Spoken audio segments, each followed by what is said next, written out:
know. 5 seconds. 5 seconds. 5 seconds.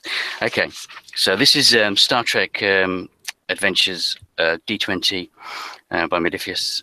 It's called Rogue Elements. So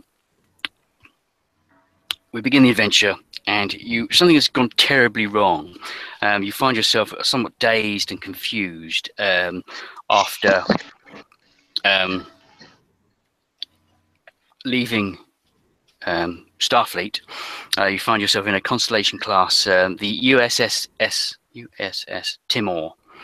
Now, you've had a rather daring escape from Starfleet HQ. Something happened in the Badlands. You can't quite recall exactly what happened. However, you find that having escaped from Starfleet's headquarters and stolen this Constellation Class ship, you're making your way out of space dock, ready to make a move. Sensors show that the U.S.S Vigilant, a Defiant class ship, is also leaving space dock. At which point you hit the warp engines and warp out at warp 8. So introduce the characters as Captain James Franklin, head of this small unit, Lieutenant James Ross, and Lieutenant Maria Crozier. You have 3 NPCs with you. They are Lieutenant George Beck, Lieutenant John Sheridan, and Lieutenant Francis Rawdon.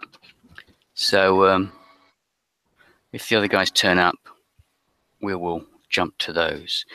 So you are zooming along at warp 8, and we'll begin the adventure as you come out of as you make your initial jump.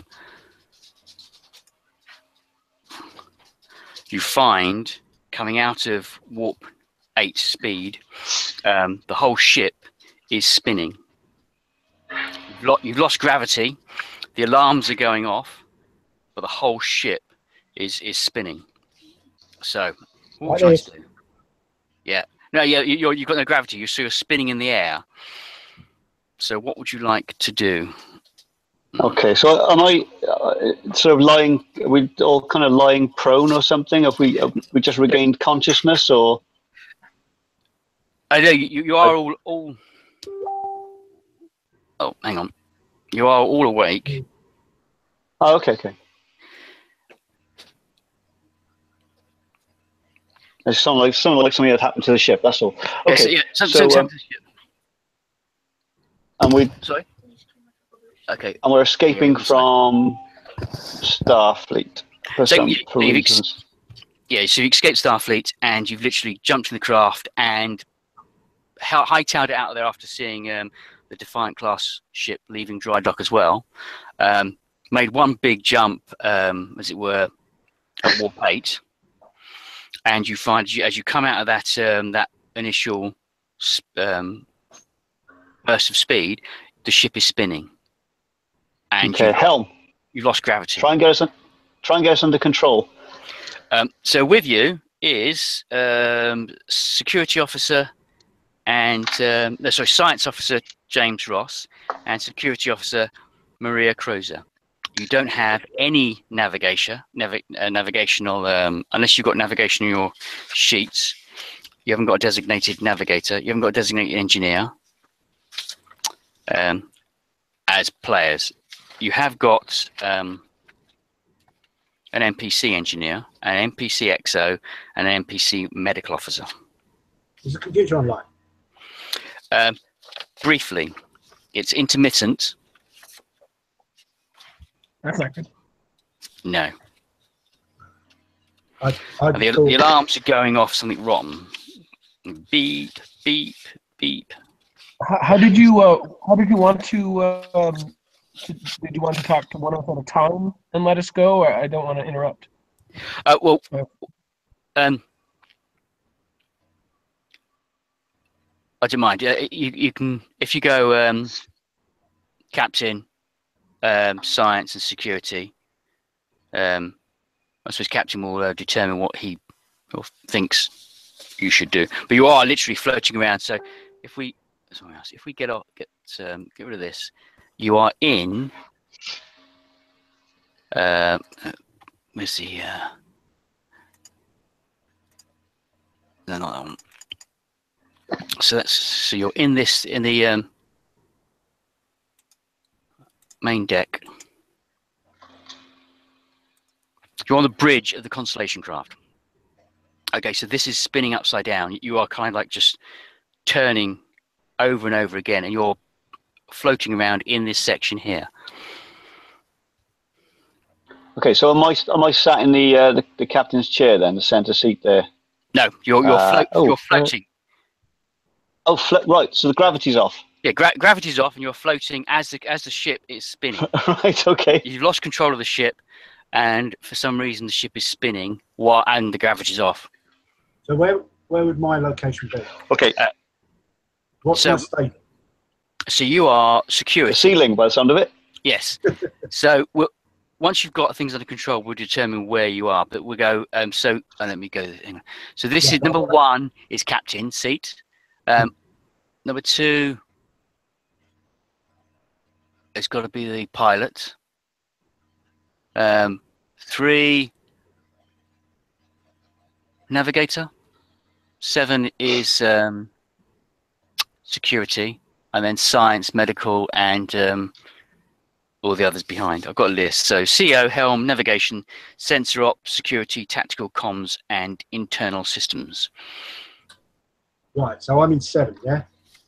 Yes, although you're actually floating. So you're floating. What I'm saying is, where did I? I'm trying to. You would normally sit. Yes, yeah. Where I started. Right. Can I try and? Am I anywhere near those rails? So, fitness and security.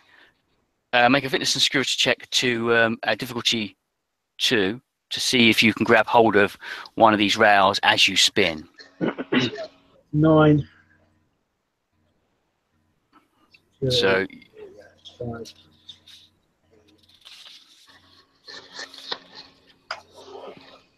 That's everyone needs to make one of those checks to see if they can grab hold of a rail. Now then, so out of interest, how are we doing dice rolling? I didn't think of this. We're not using roll 20, are we? So no. Well, just roll. If you've got 20-sided dice. I haven't, but I can go and get some. Okay. Otherwise, I'll give me just 2 seconds. Yep. No problem. Right. It's under. We've got to get, isn't it? Under, yes. Right, so I rolled a 3 and a 10. My fitness and security is 14. 14. So you got 2 successes. Looks like it, yeah. Okay, so you grab hold of. Where's your other sheet? There you go. So you grab hold of one of the rails, and now, as you spin around, as the ship spins, you're literally holding the rail, and then you're just being knocked backwards and forwards, up and down. James Ross. You said fitness and security? Yeah. All right. So that's 11. 8. I got a 3 and an 8, so I guess I got 2 successes as well. I don't know if I'm doing that right. Yeah, so you add them together, and you have to get under. If you get a natural 1, that counts as 2 successes. Otherwise, it's however many dice you roll under. So you only roll 2 dice initially. All right, so I guess I got 2 successes with a 3 and an 8, or an 11, I guess. No, I guess with an 11, I get 1 success then? Is that all that right? Anything under is a success. All right, well, I got a success then. Okay. So you don't quite make it because you need to get 2 successes because you are spinning around. So you go to grab hold of the rail and just miss it and begin to spin. But you see Maria grab hold of the rail with both hands. And your captain. Cool. So your captain is still spinning around. You need to make 2 dice rolls. So Okay, 2d20, and I am. Let me just check my character sheet here.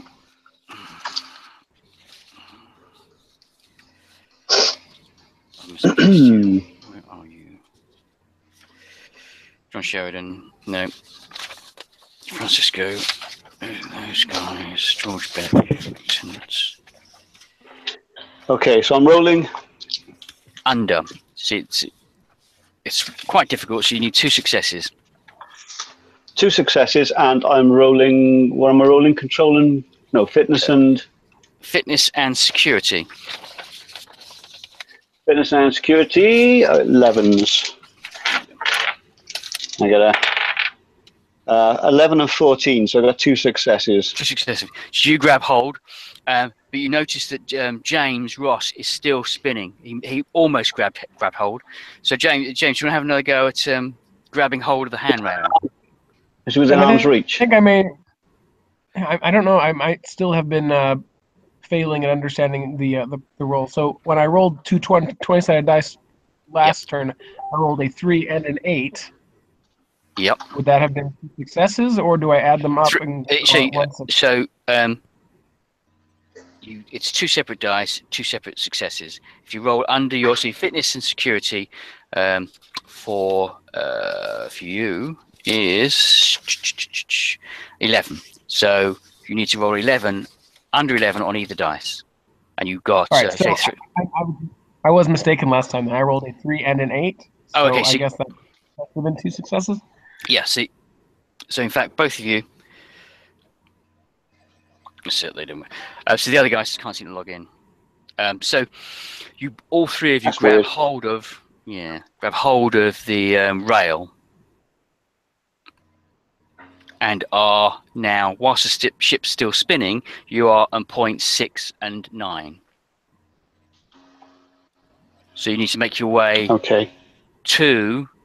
Well, how do you, Captain? How do you think you're going to resolve the this gyro destabilization? Well, one of us needs to get to helm and get the ship under control. Who is the most qualified to do that of the people here present? We shall say helm is 2, and yeah, okay. So 12, 13, and 14. So control and comm. Maria Crozier has got 14. Yeah. Lieutenant Ross has got 13, and the captain's got 12. So I'm going to say it's a control and comm to effectively turn back on the gravitational. Well, I'm going to move back to the. Can I do that from my station or from where I am? You said it's 7, didn't you? Yes, 7 security. No, you need to go from 6 to 8, and then from 8 try and grab hold of the seats of number 2, and then pull yourself in. So from 6 to 8, that's another fitness check to see if you can grab hold, because you are spinning over and over. I'm going to try and go to 8 then. Okay. So you stretch your arms out as you're spinning around. So another fitness. Security, yes. Fitness and security. That's 14 or less. Made 1 success. Okay. I'll allow you that because you are actually holding on. Yeah, so I made it to 8. Yep. So you need to make another. Okay. 1 grab to get to comms. Get to comms. Oh dear. That's a 6 and a 20. 6 and a 20. Okay, so. Okay. As you spread your arm close enough, then you manage to let go prematurely of your right hand, and you spin into the bridge over and over again. The other 2 of you are still holding on. You're on 9, so it's basically 2 rolls. So you need to get from 9 to 8, 8 to 2. So from 9, whoever wants to have a go next at trying to shimmy across and grab hold of the 8 console, and then grab hold of the 2. So Mike, you're still. Sorry, Maria, you're spinning in the air. Who's going for the helm? Who's going for position 2 to try and get the ship under control? Both John Franklin and James Ross are hanging from position 9, whereas Maria is spinning in the air. Con is not my best ability. I was thinking I might get to the engineering section. Maybe we can do some kind of manual, I don't know, inertial dampener, getting those working so that we're not hopefully as affected by the spinning. All you need to do is just turn the gravity drive back on. So somehow it's been turned off. Computer, reinstate artificial gravity. Reinstate artificial gravity. Can I do that? At the engineering station, or? So, Captain, Captain can attempt to do a voice control. Yes. So we're going to say control and com. Yes, okay. Control and com with a base of 1. So you just need to get 1 success. All right. Okay. Computer, get the ship under control. I got an an 8 and a 2. That's 2 fails. No, you got to get under. Oh, no, under. Yes, of course. Yes, no, it's 2 successes. Sorry. 2 successes. It's no momentum, doesn't it? Yep. So what you so you now got. So we start off. So we'll do momentum in a second. So you tell the computer to turn back on artificial gravity, and suddenly the ship rights itself, and you find that all of you are in fact, Mike, sorry, Yeah. Maria, you are tumbling to the ground. Right. Because the artificial is on. Let me get rid of that. Artificial gravity has returned, and you are now falling to the ground. Right. James Ross, you are holding onto the barrier at 9, so you're in play. You're able to hold on, as is your captain. But after a couple of seconds, you return to normal gravity. And you find that you're now standing in the deck of the Constellation Class Timore. Splendid. I'll take my seat. Okay. I'll head down to security and do a scan. Okay. So scan the surroundings. All stations report in. So we shall say there are 3 of you. So science and security. Captain, you may have to fly the ship. That's fine. I jump into the helm seat. Okay. And I would like to get into the science and see if the scanners are picking up the Defiant class that may have been chasing us. Okay, so Ross, let's do the scan first. So you are scanning for external craft. Yep. Okay, so you are going to need to do a control and science. Control and science. Excellent. Yeah, we see. I appear to be pretty good at it. Cool. I rolled a 3 and I rolled a 20, so I guess that would be one success. And 1 complication. Oh, is that what 22 for us? All right. Complication's good. Okay, so let's go back to me. So you have 1 momentum in addition to... So actually, no, they're mine. So you have 1 momentum, and you have 1 determination each to begin with. So okay, I will. Now remind me again, for just briefly. Inspiration. Yes. Inspiration. Yeah. Well, how do we spend those? It's something to do with our values, isn't it?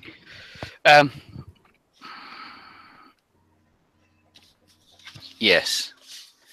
So you want to your value is yours is inspiration. Is inspiration? Where's he gone? John Franklin.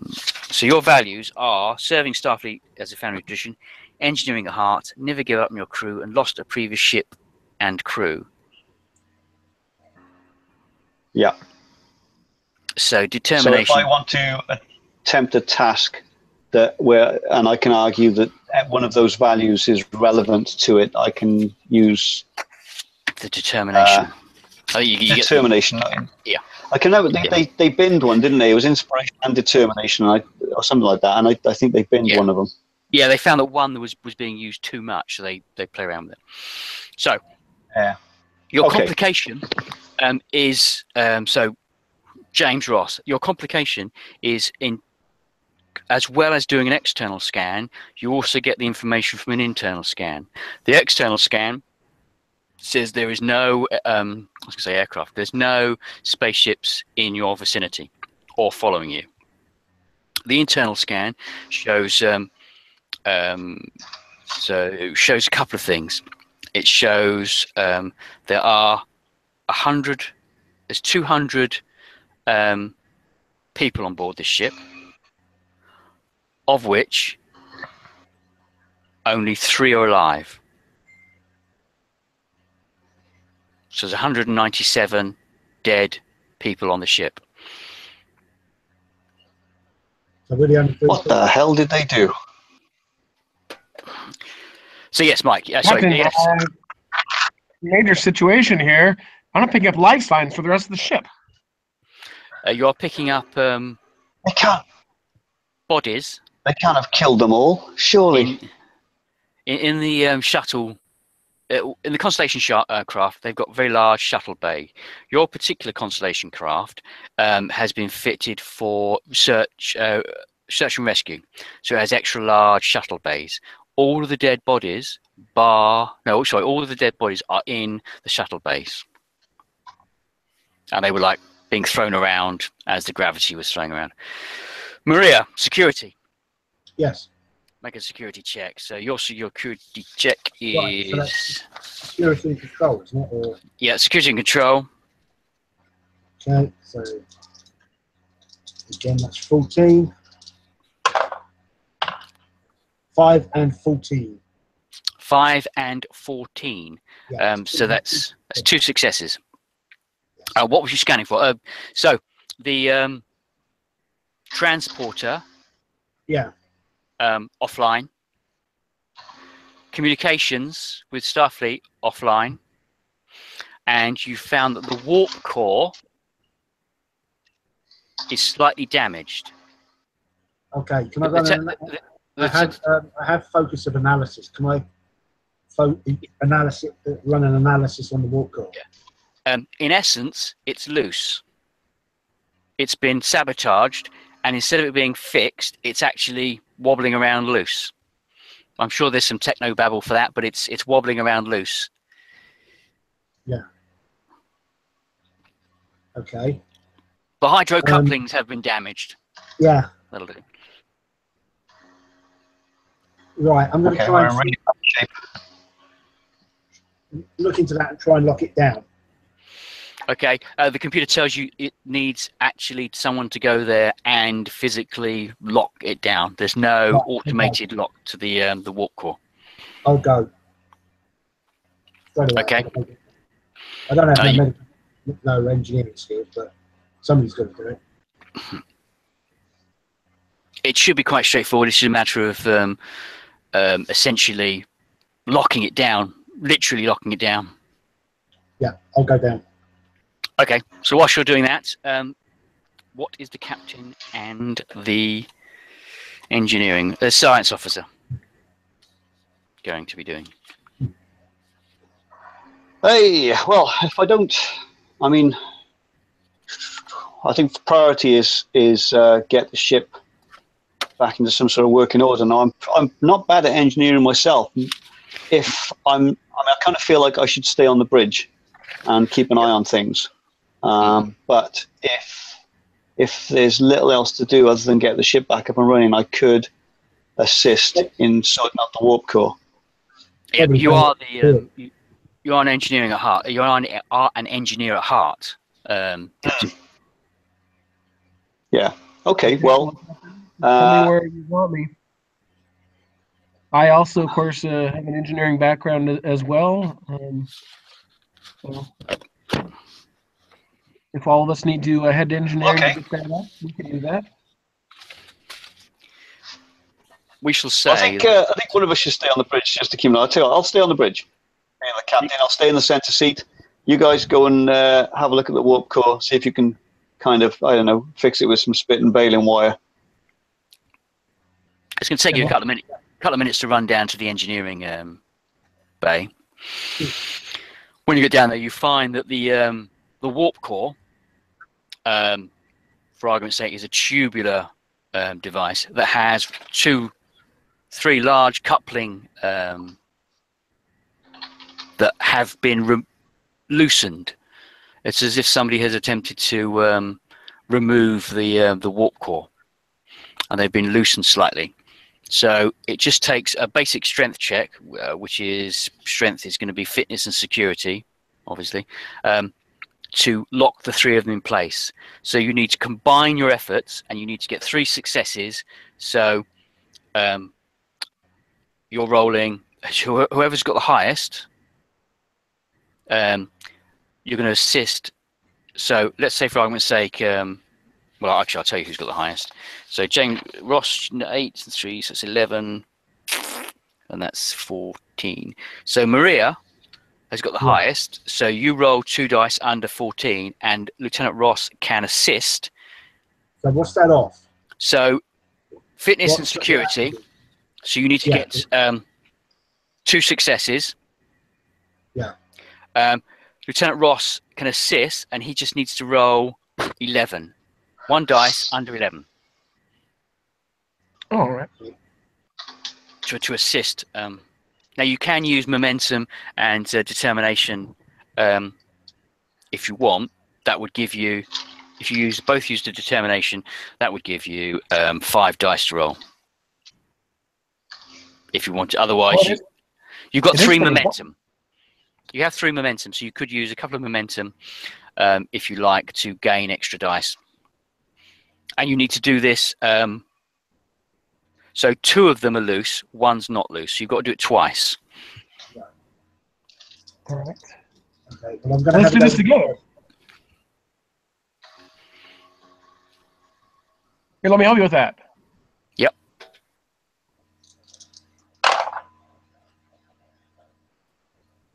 I rolled So a do 2. I get an extra? That one's pretty bad. So Mike, you got Maria, you rolled a 2 and a 2 and a 1. 2 and a 1. Okay, Yeah. so that's 3 successes you get.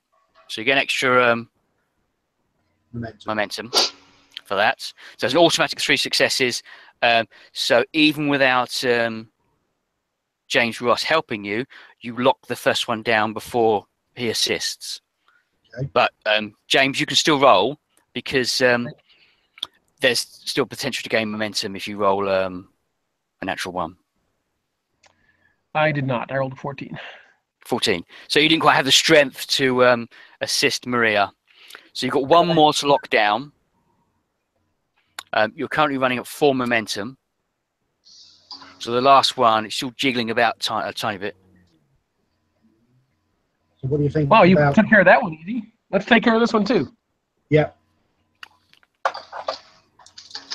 Rolling 10 and a 3.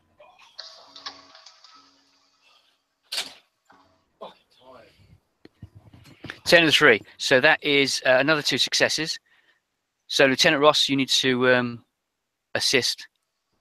I'm afraid I have attempted to assist, but I got a 20. You got 20. So your complication is as you take a step back to give the coupling a push to lock in, you accidentally unlock the previous coupling. So you now have 2 unlocked couplings and have to start again. That's your complication. So do you want to have another go at locking one of these couplings? Right, here we go again. Maria, could I have your help again? Would you like to spend a momentum? I would. So Mike, you now have 3 dice. Right, okay. And we roll a 6, an 18, and an 8. Okay, so 2 successes. Yes. And I got a 3, so I guess that was able to help. Yeah, so you got a 3, so the first one gets locked down again. Back to the last coupling. Would you like to spend a momentum to aid yourselves in locking down the coupling? Yeah, let's. Okay, so another. And if I do that, I get to roll 2 dice. Yeah, so if you both do it, so you spend 2 momentum. So Maria now rolls 3 dice, and James rolls 2 dice. Right, All right. Okay. Rolling. An 18, a 7, and a 16. Okay, so That's one success. one success from Maria. And I got a 1 and a 13. So Okay, so that's 2 successes. Hello, guys. With the 1? one is a 2. Oh, hello. One is a double Hello, success. Hello. Francisco. Yes, Francisco. Francisco. Hi. So, you successfully locked down the coupling, and then we'll go back to the bridge where, coming out the airlock, is George Back, the engineer. Yes. You're too late. What? Sorry? So poor George was stuck in the toilet. So I I'm stuck between decks and the turbo lift. stuck between decks and the turbo lift. So I'll give you a quick precis. So you escaped from Starfleet. You saw a Defiant class aircraft spaceship chasing you. You made the jump to warp speed, should we say? Come out of warp, and the spaceship was spinning in the air. Okay. The captain and the security and science officers were attempting to climb to the command seat to turn the gravity back on, when the captain remembered he could simply use a voice command. Used a voice command, and the gravity returned. You discovered the Defiant class ship is no longer following you. There are 197 dead bodies in the hangar, and transporter rooms and communications have been sabotaged. So that's where you're at. Okay. Can I just can I just clarify? So obviously the ship is in bad shape. Almost the entire crew are dead. Someone appears to have sabotaged the warp core. We don't have any recollection of why. We don't have any recollection of it actually happening. No, you don't. So it's a bit vague as to what point happened. did we suddenly become? I mean, were we unconscious, or do we just not remember? At what point did we suddenly? You remember bits of being at Starfleet. You remember running.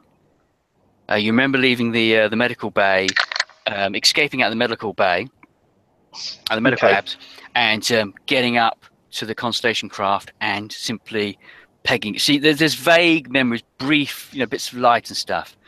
So we know we need to escape Starfleet. We just don't recall why.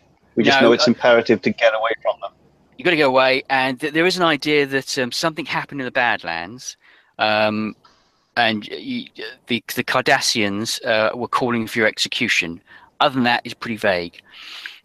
Francisco, if you go to Google Hangouts toolbar, at the top where it says lower third, there's what looks like a little phone. If you click on that, your screen mirrors, so you can actually see the text. Okay, it was mirrored. Okay, I understand. I saw it mirrored before, so I mirrored it with a program. Yeah. So this way? How's that? Yeah, that's it. Oh, is it you? Is it working now? Yes. Okay, Yeah. Great. Perfect. So, so you don't find your memory's a bit vague on that. Okay. But there's now 4 of you. Yay! So the security officer and the science officer have gone down to engineering because the warp core, the couplings holding the warp core together, two of them had been loosened as if somebody was trying to manually eject the warp core. But they've been locked down. Well, we have a spy on board. Well, there's only the 4 of you on board, so the body count now goes down by 1. So it's 196 that are dead. I don't suppose we get a chance. Nobody's been down to the shuttle base yet. No, you've simply. I'm going down to the shuttle base. Okay, it's not that far from where you are. These are inspect the bodies. Okay. Okay. First off, is there an atmosphere in the shuttle bay? You need to find a terminal to determine that. Okay. So engineering terminal, and just make a basic control and science check. Which is a science system. So that's 13. First roll, 20, and a 6. So I made 1, but one of them was a 20. Your complication is we'll come back to you. We'll come back to your complication. George Beck. Back in a second. Okay, so George Beck, you find yourselves in the bridge with just the captain on the helmsman chair. For your view, I will show you the bridge. So, Okay. so the captain is now. So the captain. Just a quick question. Where do I find the character sheet? Sorry. The character sheet. Character sheet. Character sheet. Oh, yeah. Do you have it? Yeah. Have you got the character sheet? No, I don't have it. Okay, if you bear with me 1 second, I will. Where's my mouse? There's my mouse. I will send you. I'll send you it via Messenger. Okay. Once my machine's popped up. Where's Messenger? Facebook.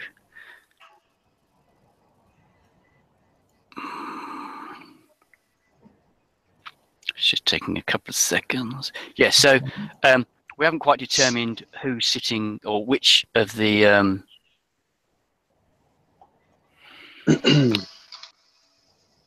which station is which, but that one. But certainly 1 is the captain. 2 was helm. 7 security.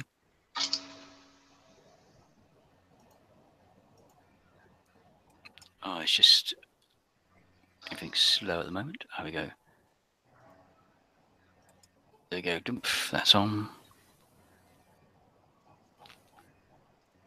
Just give me 2 minutes. It's just a bit slow running. Image. That add photos. Yeah, we back on the beach. Okay, that'll do. So, where are you? Images? No, I don't want images. I want all files. So you are Ross. No, you're not Ross. You are Back. Where's Back? There's Back. Okay. Oh, actually, if you I know there. Back PDF. Okay, I sent the back PDF. If that doesn't work, if you scroll back up through that messenger, there was links way back at the top. Okay, I'll search it. Okay. I'll search it. Right. Is it me? Okay, so where were we? So yeah, so I was in bridge along with the captain. yes. You've just you've been spinning up and down in the transporter tube. Okay, I will ask the captain what's the situation. Well, the situation is we're being pursued by Starfleet.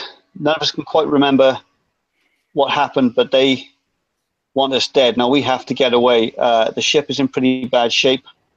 We appear to have been attacked, possibly even sabotaged. The entire crew are dead. Obviously, we're in a really bad shape. So we need to get the ship back under control in some semblance of working order. And we need to find ourselves somewhere we can hide and figure out what the hell to do next. Okay. Okay, so going back to engineering. Maria, your complication is that are both Maria and James going to the hangar bay, or just Maria? I was going to look over engineering a little bit more. Okay. Okay, so Maria, as you get to the hangar bay, you notice the keypad entry has been badly damaged. You're going to have to do a manual override to open the door, and that requires essentially breaking out the large angle handle to enter into the door. Manually open the door. Manually open the door. Right. Okay. So that's a basic fitness and security check. Okay. Engineering. Sorry. Is there still any? Is there any indication as to whether there is an atmosphere on the other side of that door? There is an atmosphere on the other side of the door. The doors requires a bit of strength again there. Engineering. Yeah. So whilst you're doing that, Maria, James Ross, you're in engineering. What are you specifically looking for? Can I try to override the door to open it?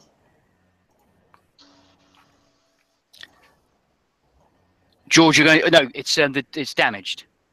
Oh, it's damaged. Well, a way to fix it. Maybe they have some instruments. I'm downloading the reactive sheet. Yeah, Maria's opened the panel and got the manual handle out, and will be the next few moments. Will be opening the door manually using the big twist handle. Okay. So James Ross, you're in engineering itself. You're going to have a look around. I'm having a look around. I'd like to check the flight recorder for engineering for the last half hour and see who may have been involved in the sabotage. Or if that's not available, maybe I can track to see who deleted the logs. Okay. You find make a who are you? You are James. Make a insight and we'll go insight and engineering because you're in engineering. So that's a base of 13. All right. It should be quite simple. So it's a basic. Well, it should be quite simple, but I ain't 19, so apparently not. No. Okay. The logs have been deleted, and it doesn't say who's deleted them. You don't recognise the name. No, you don't recognise the name. I will give you. Will give you the name though. Is it possible to understand from where it has been sabotaged? It may be give us some insight about it. First Science Officer Evelyn Herbert is the one that deleted the records, and that's all you can find from the engineering station. Evelyn Herbert doesn't sound like an alien or something that wouldn't show up on the scanners. I wonder if she ended up getting crushed in that latest with all the people who died. Check the ship's crew manifest. Okay, so you're at the door. You're at the door. Yeah, all of your communicators work, so you can talk to each other. But Mike, you're at the Maria, you're at the door, so you've got no access to a terminal. Well, I'm saying, am I listening to this conversation? Yes, I will assume that everyone's talking to each other via your communicators. Make it easier. Get the crew manifest, because if it's, So Bridge is obviously aware that the warp core is back online now. Yes, the warp core has been stabilised. it was more rattling around. So it's just taken. It's almost as if the stabilizer had been taken off the engine, so the thing was just rattling, which knocked out the gravity, which is why you were spinning when you eventually came out of warp, as it were. So is anyone going to check the ship's manifests? Is we'll say control and security. Checking what? Sorry. The ship's manifests. Crew manifest. Sorry, crew manifests for a Evelyn Herbert.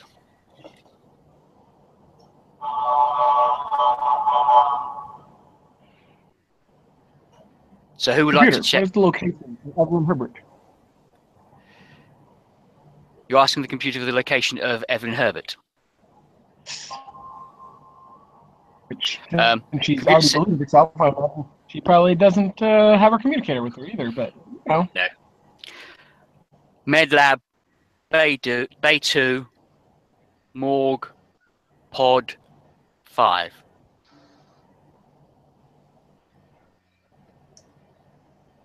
That is extremely.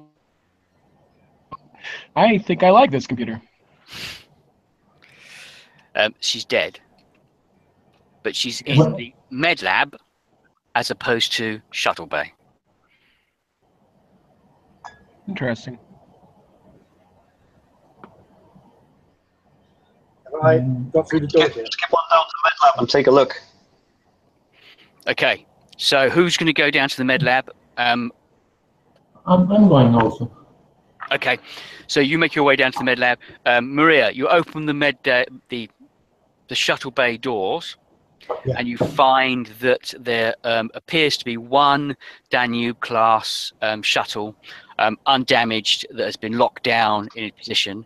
There are two more that have been obliterated as you were spinning out of control, and there is a smell of death and lots of bodies smashed up as these two Danubes were spinning around, crushing and killing people, well, crushing people and damaging bodies. There's blood and guts everywhere. Okay. So can I sort of like determine whether, I mean, I've got anatomy as a focus.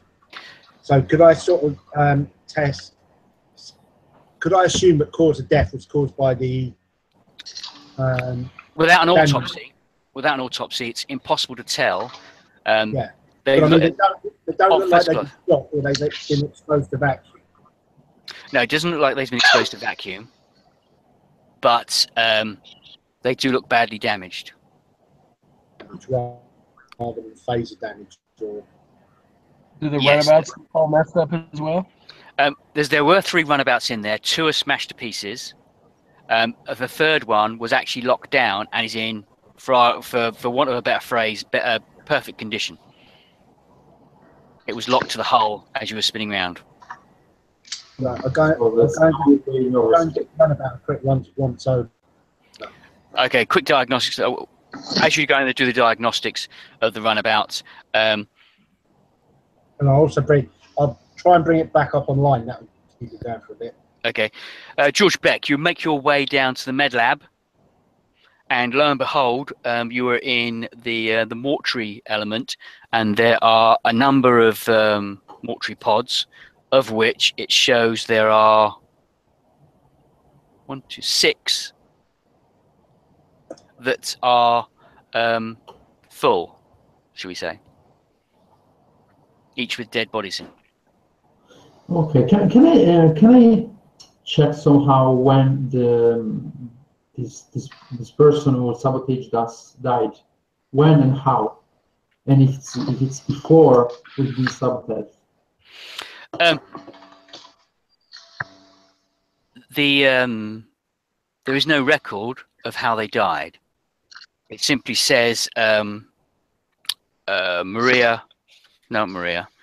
It says Evelyn Herbert, deceased. You can check on the computer. So let's go with control, science. Oh no, medicine. So control and medicine. So it's 11 for you. Roll under 11. I must roll 2 dice, right? Yeah, 2 dice, and you've got to roll low. Okay, so under a 9 and a 3. Okay. There is no record of her death on the computer. There is only the record of where the body's stored. No autopsy.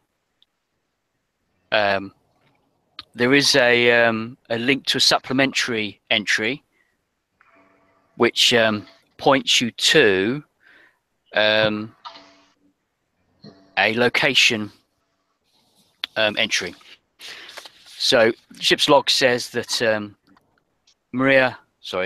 Evelyn Herbert was picked up in the Badlands, and it gives you a location where she was picked up, along with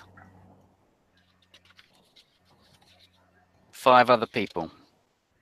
Professor H. Carter, Dr. Percy Newberry, First Science Officer Evelyn Herbert, Pierre Lacow, Dr. H. V. Morton, and George Stanhope. 6.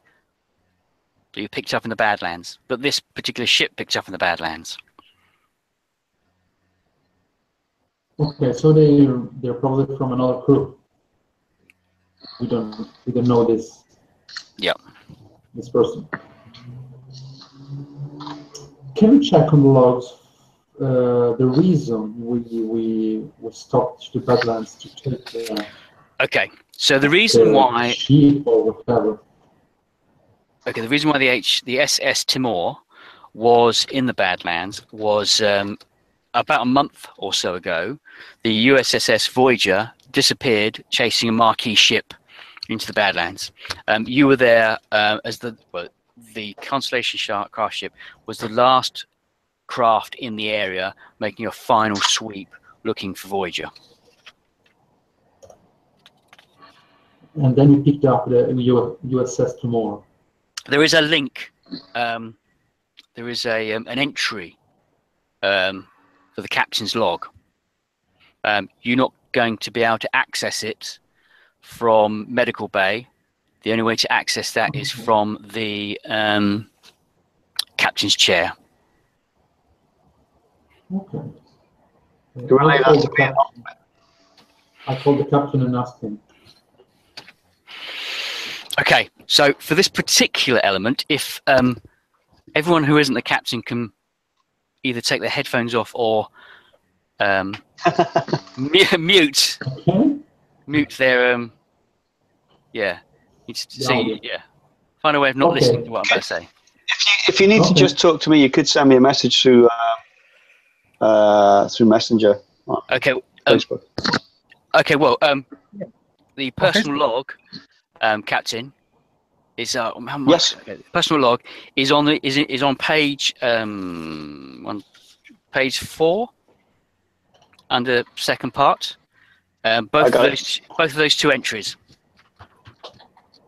So they're the same, except for one says they were found alive and one says they were found dead. Yes. Okay, and I read both of them. Yeah. Okay. And obviously the name. Yeah, go on. Obviously, you can see the name of the personal log as well.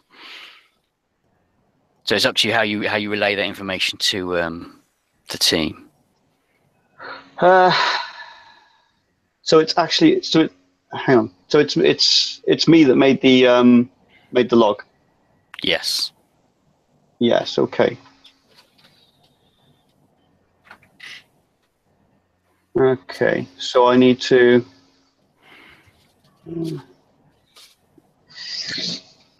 So I'm just trying to think whether I would actually tell them exactly. Okay.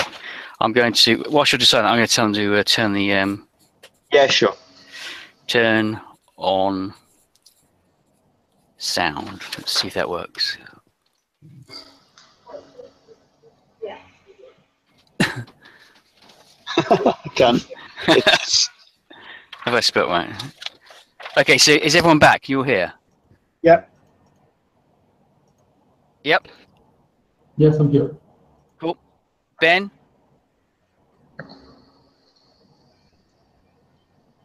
Should we say, can I send Ben a message? Sir. Okay, so you're back listening. So Captain has read the logs.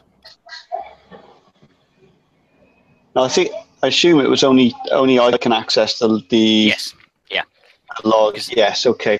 So I shift over to the captain's chair and key in the correct access and read what's there. Okay, it says here that whilst we're on a sweep for the last known location of the U.S.S Voyager, we picked up a distress call from a drifting shuttle, which was a Maquis shuttle. On board were 6 scientists, all of whom were dead.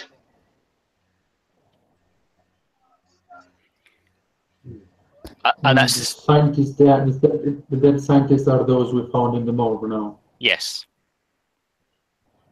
I would do it makes sense, certainly.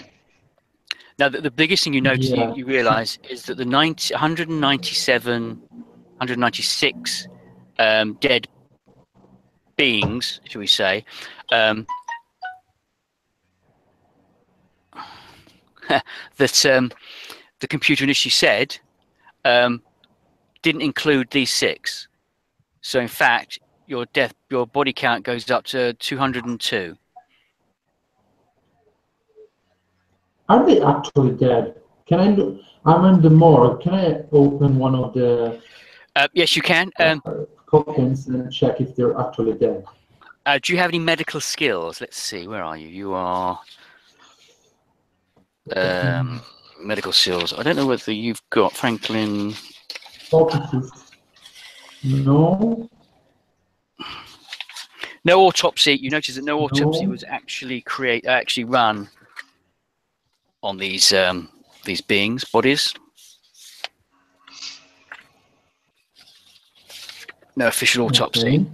So back medicine, insight medicine. You have no. You don't have any medical skills.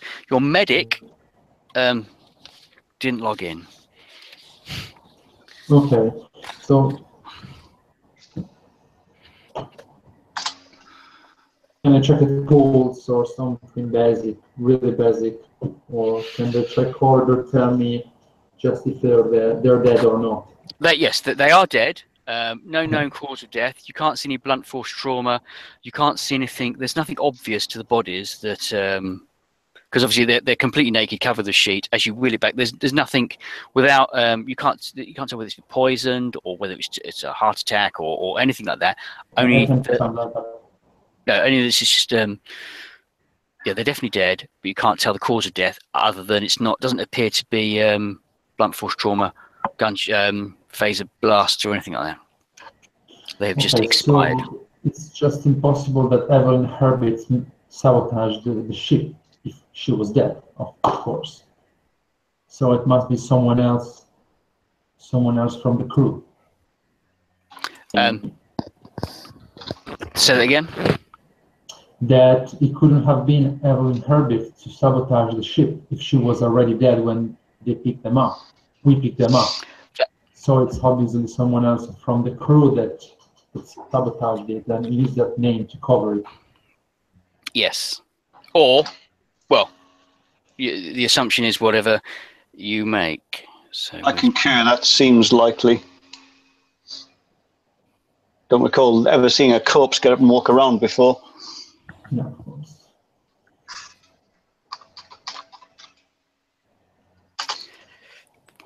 So, can I check if there are some escape pods that have... not from the medical bay. Not from the medical bay. You Where could can I check that?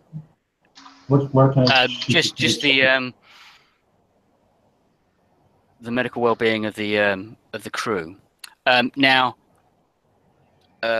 who's the James? You're in engineering, and you find nothing else that has been sabotaged other than the transporters and the communications. So you fixed the warp core, transporters and communications have been are offline. They've been badly damaged, it says. Well, that's not good. I'm kind of eager to get into the mix of things. Yep. So I'm going to take a cursory glance through the local Jeffries tubes and make sure there's nobody like hiding who's going to immediately sabotage stuff when I leave. Okay. Make a cursory. I guess I'll draw my phaser. No problem. No, there are no more life signs other than the 4 of you. So, back on the hangar. Maria, you've managed to start up the Danube, and it is working at 100%. Everything seems to be okay. It wasn't damaged as it was spinning around because it was magnetically locked to the hangar floor. It wasn't damaged. And by sheer luck, the other 2 Danubes didn't crash into it because these are very large hangars. Right. I want to do a couple of things while I'm here. Okay. One is I want to run the flight logs on the Danube. Yep. I want to find out where it's been and what was its last flight here. The second thing is I'm going to go and go to the arms locker, take a couple of phasers out. Yep. Put them get a bag together, a couple of phasers, get the first aid kit off the ship as well. Okay. Just basically, Okay, this particular ship has been under repairs for the last 2 months and hasn't been used. Its repairs were finished just prior to leaving, just prior to the date of picking up the scientists. But this particular craft, whilst fully operational, hasn't been used for. So it's not been off the deck for that 2 months. No, which is why it was maintained. Mm-hmm. From the logs, you can tell the other 2 ships. One of them had been in the area and had picked up the scientists. Now this all points to the Badlands, where you had your incident. Right. Here's the second question. Yep. The ship, in the state that we know it, is it flyable by us? Yes, you can get it to warp 8. It can fly at warp 8. Now that you've locked down the runabouts. Yes. Can the 4 of us fly the ship? Is there enough crew you can just about. It's just about flyable with the 4 of you. Okay. Might be worth activating the holo dock. Other than that, it's just about doable. Okay. I think that's about it, really. Okay. Okay, so can I just... right. My main concern is getting us away, making sure we're away from Starfleet, so we can figure out what to do next. Can I get an update on the... There was a Defiant class pursuing us, wasn't there? U.S.S Vigilant. I think you said the Vigilant was left at the same time as us, but it didn't follow us. Well, you didn't see it. Your communications, your long range scans, and your communications back to Starfleet have been compromised. And nobody. You've done a basic scan, and I believe one of you got a complication. So you discovered that the Vigilant hadn't been following you, but also all the dead bodies inside. You haven't done another long range scan since then. I would like to attempt that just to verify that we're not being pursued.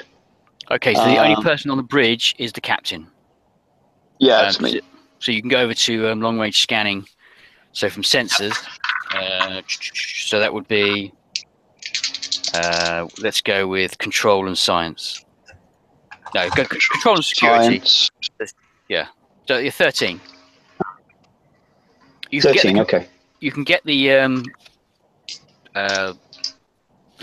engine, the starship to assist. What's it got? So computers and science, so that's 9. So the computer can assist you. Can it assist if the sensors and whatever you're all booked?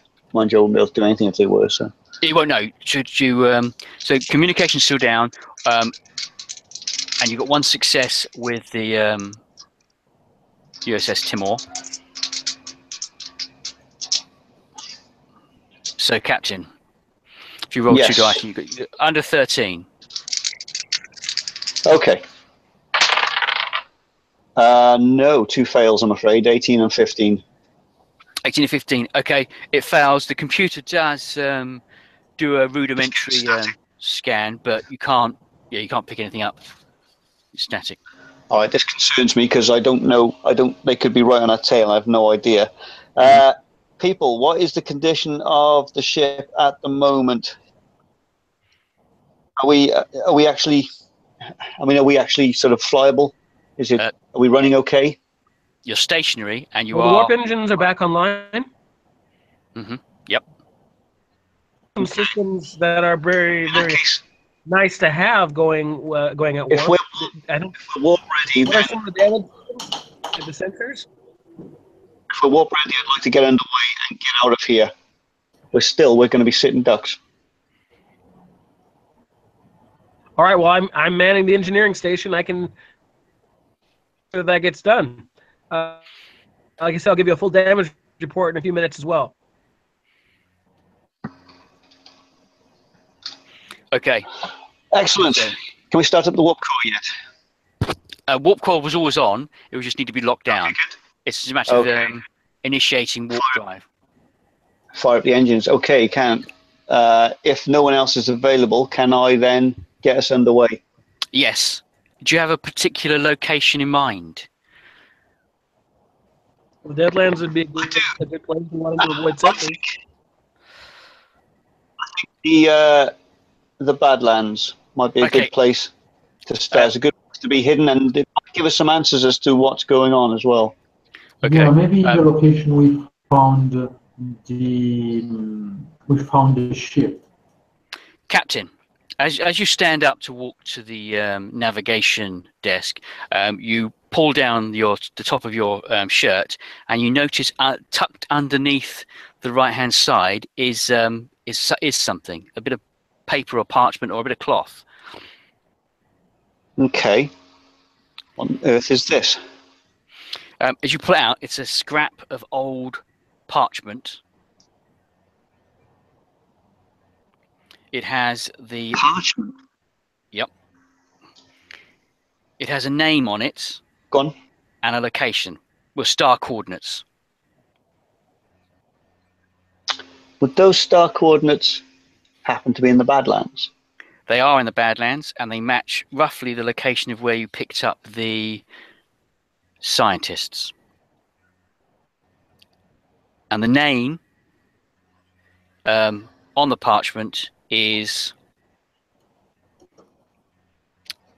First Science Officer Evelyn Herbert. It just says Evelyn. That settles it then. So, okay, I set those coordinates and get us underway. Okay.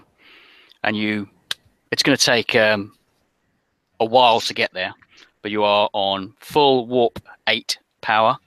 It is possible to get a warp 9, but it's quite dangerous. Yeah, I'd rather we got there in one piece. Yeah.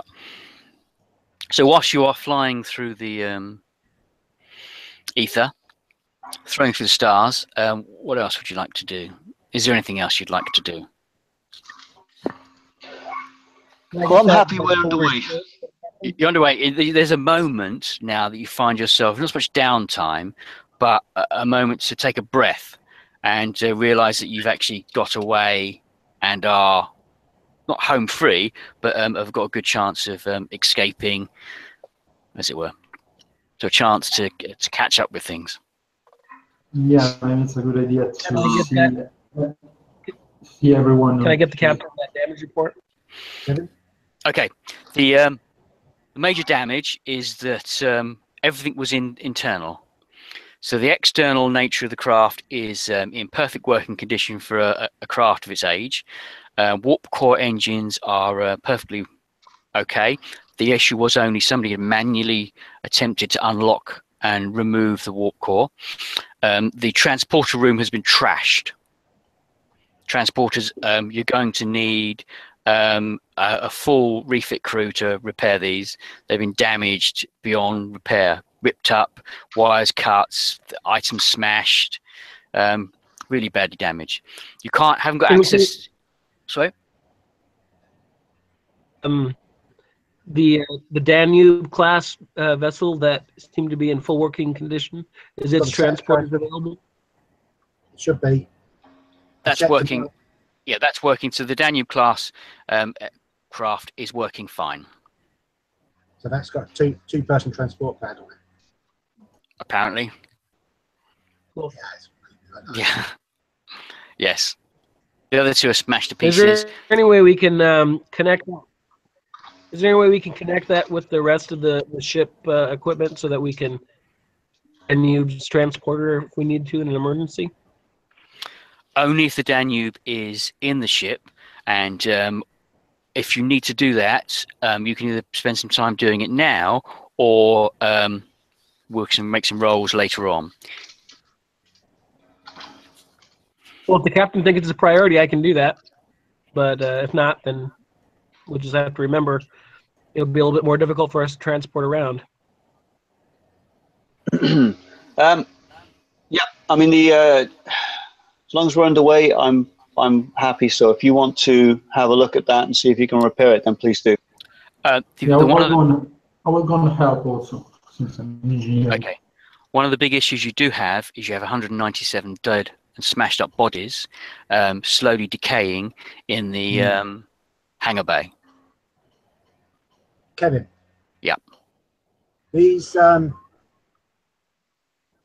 ship's got 2 shuttle bays, isn't it? It's got two separate more than 2. I believe it has yes, we'll say it's got 2 because it's got the refit and it's got the more shuttle bays. It's got the expanded shuttle bays. Okay. In that case, what we'll do about the bodies is if we take the Danube, swap shuttle bays with it, we take it out shuttle bay, and then freeze the contents of the shuttle bay. Open it to space, not. Okay. All the bodies are frozen. Who is going to pilot the Danube out of the shuttle bay and into the second shuttle bay? Can you do that at warp? I'm going to say no. Unless you want to try it as a desperate measure, we can have some fun with that. Otherwise, no, it would be dangerous to attempt to swap the shuttle bays over in that way. Could we just use the Danube's transporter and transport all the bodies to the other shuttle bay? Hang on. Have we got any cargo transporters? Yes. Are they usable? If you make a, I'm going to say you have 1d6 worth of cargo transporters that are usable. 6. Yes, 6 cargo transporters that are usable. Then we just transport them into, as I say, vent the shuttle bay into space so there's no atmosphere, so the bodies don't decay. Turn all the life support and heating off in there so everything freezes up, and it basically gives us a cold storage for the bodies. Okay, I'm going to say whatever kills these people, they deserve a proper funeral. I like this plan because we don't really have time to deal with them right now. Yep. It's going to take you a couple of days to get to the Badlands. In those 2 days, because you're literally picking up bits of bodies, actual bodies, parts. You manage to scrape up all the bodies in the 2 days, 3 days it takes you to get to the Badlands, put them in secondary. Essentially, you're putting them in crates and dragging the crates to the secondary bay, and you will freeze the bodies as you come out of warp to the planet that you had listed, or near the exact location that you picked up the Marquis shuttle, which is very close to where the the coordinates are on the parchment. Okay. The coordinates that on the parchment they're interstellar coordinates. They're not actually sort of. Does it give a planetary name or? No, the planet. There is a planet there. It's a class L planet with oxygen. However, as you come out of, let me do that. As you come out of warp, shall we say, there is a collision report. Oh no, not that one. One sec. Stop that.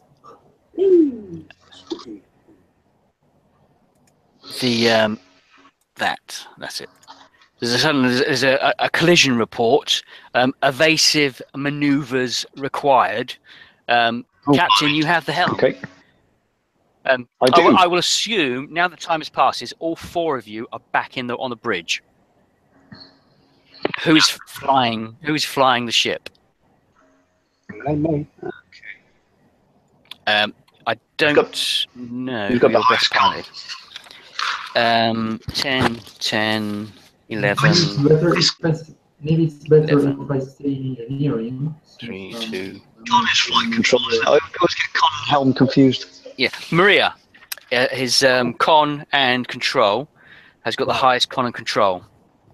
So the security officer is the best pilot. Although you've got no piloting skills, yeah. Okay, do I get any help from the ship for this? You can gain help from the ship, and the ship's going to go with. So you get 1 dice from the ship. Evasive maneuvers. Yeah. So we'll say engine and con. Yeah, 12. 4. So 1 success from the computer.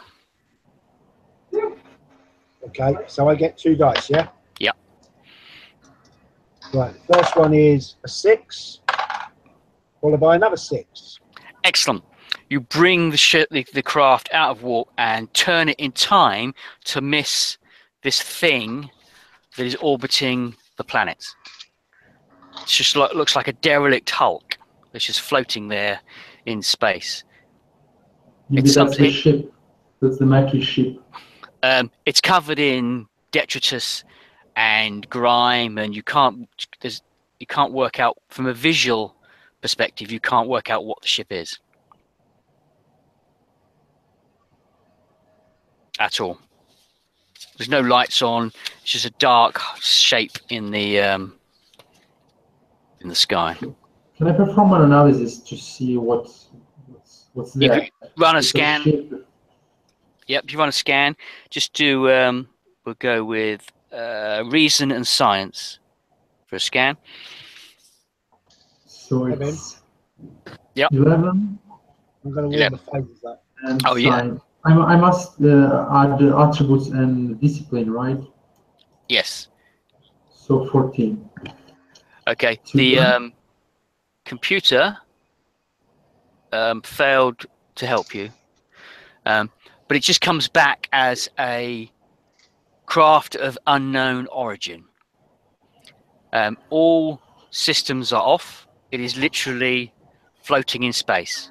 It's got a geocentric orbit of the planet that will decay over time.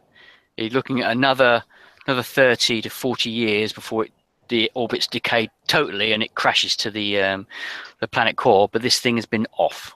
It's cold. The warp core engine is cold. How big is it? Tiny bit smaller than the craft you're on, I believe. There are no signs of life forms inside. No life. No life. No, can't say it. No forms of life on board. It still has atmosphere. The planet does have atmosphere. It's class L. It has oxygen. No, the ship, the thing. Yes, there is oxygen.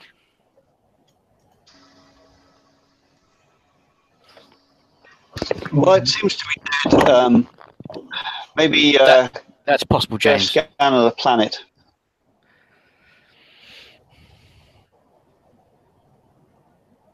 Okay. How would you propose to do that? Are you going to fly the Danube on? You can set the Constellation Timore in autopilot, and all 4 of you land on the planet in the Danube. I'd like to get a scan of the planet first, just to see what's down there. Okay. Make a who's scanning? Engineering. So George, you did the last scan, so you can scan the planet. So we'll go with control and science. 13. No, that's one person. So control and science, you got a base of 13. Okay, so 2 dice. It's 8 and 6. No, 8 and 9. Okay. You scan the planet, and there are signs of ancient ruins around the place. There are 2 areas of importance. There is a structure that the computer tells you is a spitting image of the Gaza Plateau in Egypt, and a more modern camp. Sitting on this planet are 3 pyramids and a sphinx. Wow. That's really unusual. Yeah. I stand up and say, there. That's where we'll find our answers. Let's go down. They're ancient, you said. Yes. Yeah, so we can go down. What about the known ship that is orbiting the planet? Can we check it also?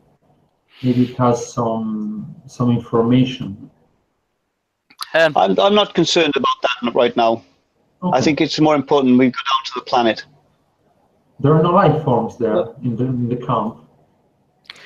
You are picking up life on the planets, but it is minuscule. Less than 30 life forms on the planet. Can we tell what sort of life forms they are? The captain? Unknown life forms. Okay. Hey, Captain, I mean, this does look like the Hodgkin's law of parallel planetary development. Possibly, but I'm certain that's where we'll find our answers. I think we should all go down. Okay. Have a look around. I like that idea. I mean, this is far too good an opportunity to pass up. I'm still a little paranoid. I don't suppose Maria would be willing to make sure there was some extra security precautions in place in case anybody was still hiding on our ship. So you spent 2 days, 2 or 3 days, whilst you're making your way to this planet. In addition to, obviously, you're not going to spend all day getting rid of the bodies. You would have done extra sweeps for the ship, and you cannot find any other life forms on board, either biological or other. Okay. That satisfies my paranoia. Okay. Well, I can set security protocols to. So basically, we can only us can get back. Okay. That's not a problem. The captain has managed to override the major controls from his chair, and any extra security protocols you can put in place. So effectively giving yourself a PIN number so only you can get into the shuttle bay via your Danube. Basically, I'll set it so activate the internal security systems on the ship, intruder defense. Okay. So if anything comes on, it'll either gas them or stun them or do something to it, something nasty. No problem. What are you going? So all 4 of you are going to get in the Danube. What are you going to take with you, if anything? So I'll take the life support. I'll take the phasers back, and also take the first aid kit. Okay. Back. Captain, what would you like to take with you to the surface? I'll take a tricorder and a phaser. Okay. Engineer. So that is George Beck. What? Yeah, I will also take a phaser and a tricorder. And do you have some tools I can bring down if I need to repair something, or I don't know, maybe I find some computer that needs to repair to understand what happened. Okay, Something like this. we'll say you have a basic toolbox replicator with you. Okay. Okay. James Ross. I have to agree with my colleague that for the Maquis, they probably got lots of stuff that needs to be fixed. So since we already have 2 tricorders, I think I'll take a phaser and Okay. some kind of nice Starfleet engineer to transporters. So you get into the Danube shuttlecraft and slowly back out of the Timor and make your way. Sorry? Am I flying again? Oh, yes. Yes. We'll let Maria fly. So you back out of the Danube, the Constellation Class, Timor, and you start to head down to the surface. And as you start to head down, you start getting some flashes of memory. Now, you've had a few bits over the last few days, but nothing that's substantial. The running through Starfleet, the nicking the shuttle to get up to the Constellation craft. But you do have this niggling sense of deja vu about these pyramids. There's something about these pyramids, you're not quite sure, but there's a degree of deja vu with them. And it has something to do with the fact that we have the same thing in. No, more than that. You think you've been here. Okay. Now you know that this Constellation craft was here picking up these scientists that were or were not dead, but you do get a sense that you may have been here before, but not. It's just like a deja vu feeling, if anything. So, Maria, time to land the craft. Now, you don't have any piloting skills, so we'll go with daring and command. That's good because I haven't got them. You haven't got, so where are you? You're Daring and command, so that's 11, that's 13. 13. Now, the Danube can help you. Yeah. So we'll go with the Danube. Oh, Danube 13. Where's my Danube?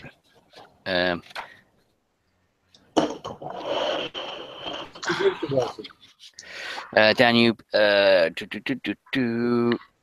Danube can't help you. It's no good to man or beast. 5. Yep. And a 12. 5 and a 12. 2 successes. Bring the Danube down to land on the surface, some distance away from the second structures. The second structures. Is there any reason why? Is there any reason why I would not land closer? Because it's a desert area. Yeah. As you land, it knocks up all the sand and the dust. So if you land further away, otherwise you're going to cover this secondary area with sand and dust. Now, secondary area appears to be a base camp. Okay. It has from your I forgot to mention this earlier. From your scans, some Starfleet equipment is there, but it's the codes aren't quite matching up. You couldn't work out why, but it says Starfleet equipment and seem to be older codes.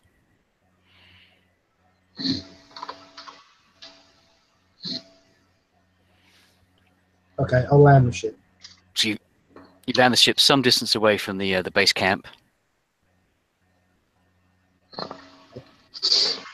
Any particular reason why we're landing away from the base camp? Yes, you're in a desert area. If you land closer, you can cover the base camp in dust and sand, and it's going to be unrecognizable. So how far away are we landing then? About 100 meters or so? Yeah, not a great distance, just enough not to get that gigantic big sand dune covering the area. So Sure. you land, the back door opens, and some cool, warm air, fresh air comes into the Danube. First time you've smelt fresh air for a while, having spent the last few days throwing bodies into a hangar bay. It's quite refreshing. What are you going to do? Can we have some more accurate readings of life form around here? Okay. Make a scan. So whoever's piloting. So who's taking second? We'll say. Where you gone? You are there, George. You were taking second pilot. If you make a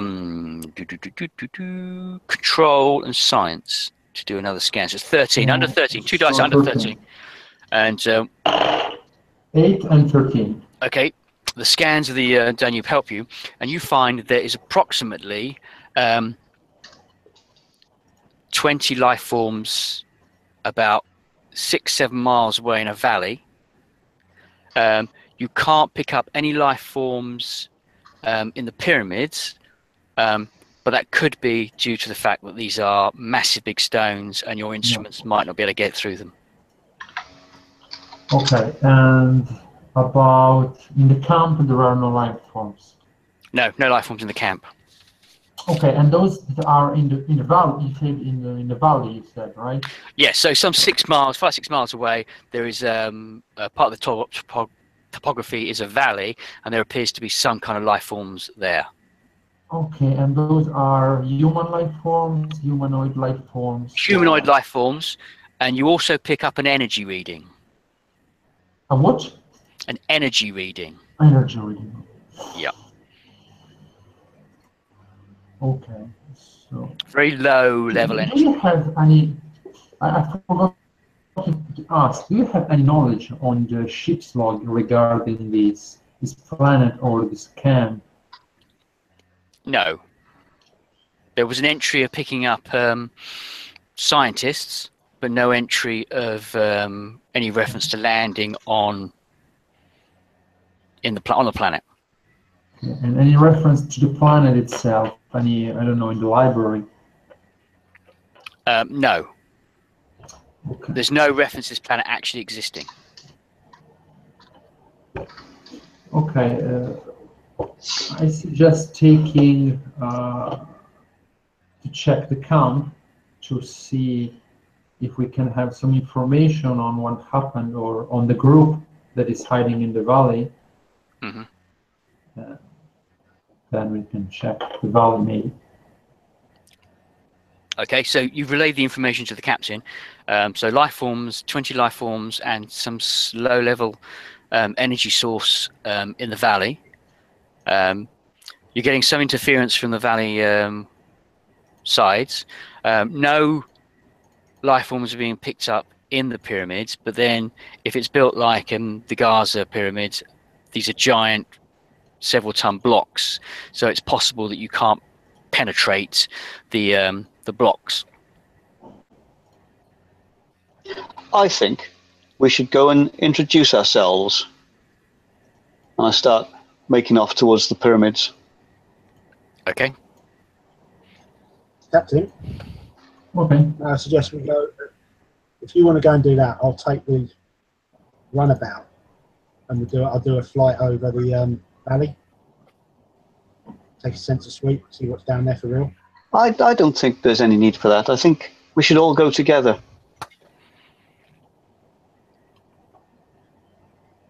Safety in numbers.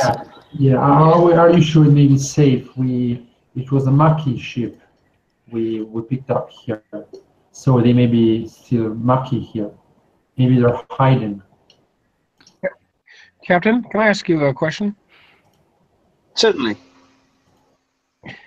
I think it might be wise, and so I would like your input on this. We could probably set up the Den emergency transport us in an instant if we are, give it the right command if we are ambushed or something. If it'll make you feel more comfortable, then please go ahead. But I'm certain that if we investigate these life forms amongst the pyramids, that we'll get our answers. Oh, I appreciate it, Captain. Thank you for allowing me my paranoia on this. It's going to be very straightforward to set up essentially a basic macro that says if you say yellow blossom, the transporters will, in unison, pick up 2 of you, and then 2 seconds later, pick up the second 2 of you. Oh, I like You it. would just Yellow need to- Blossom for the win.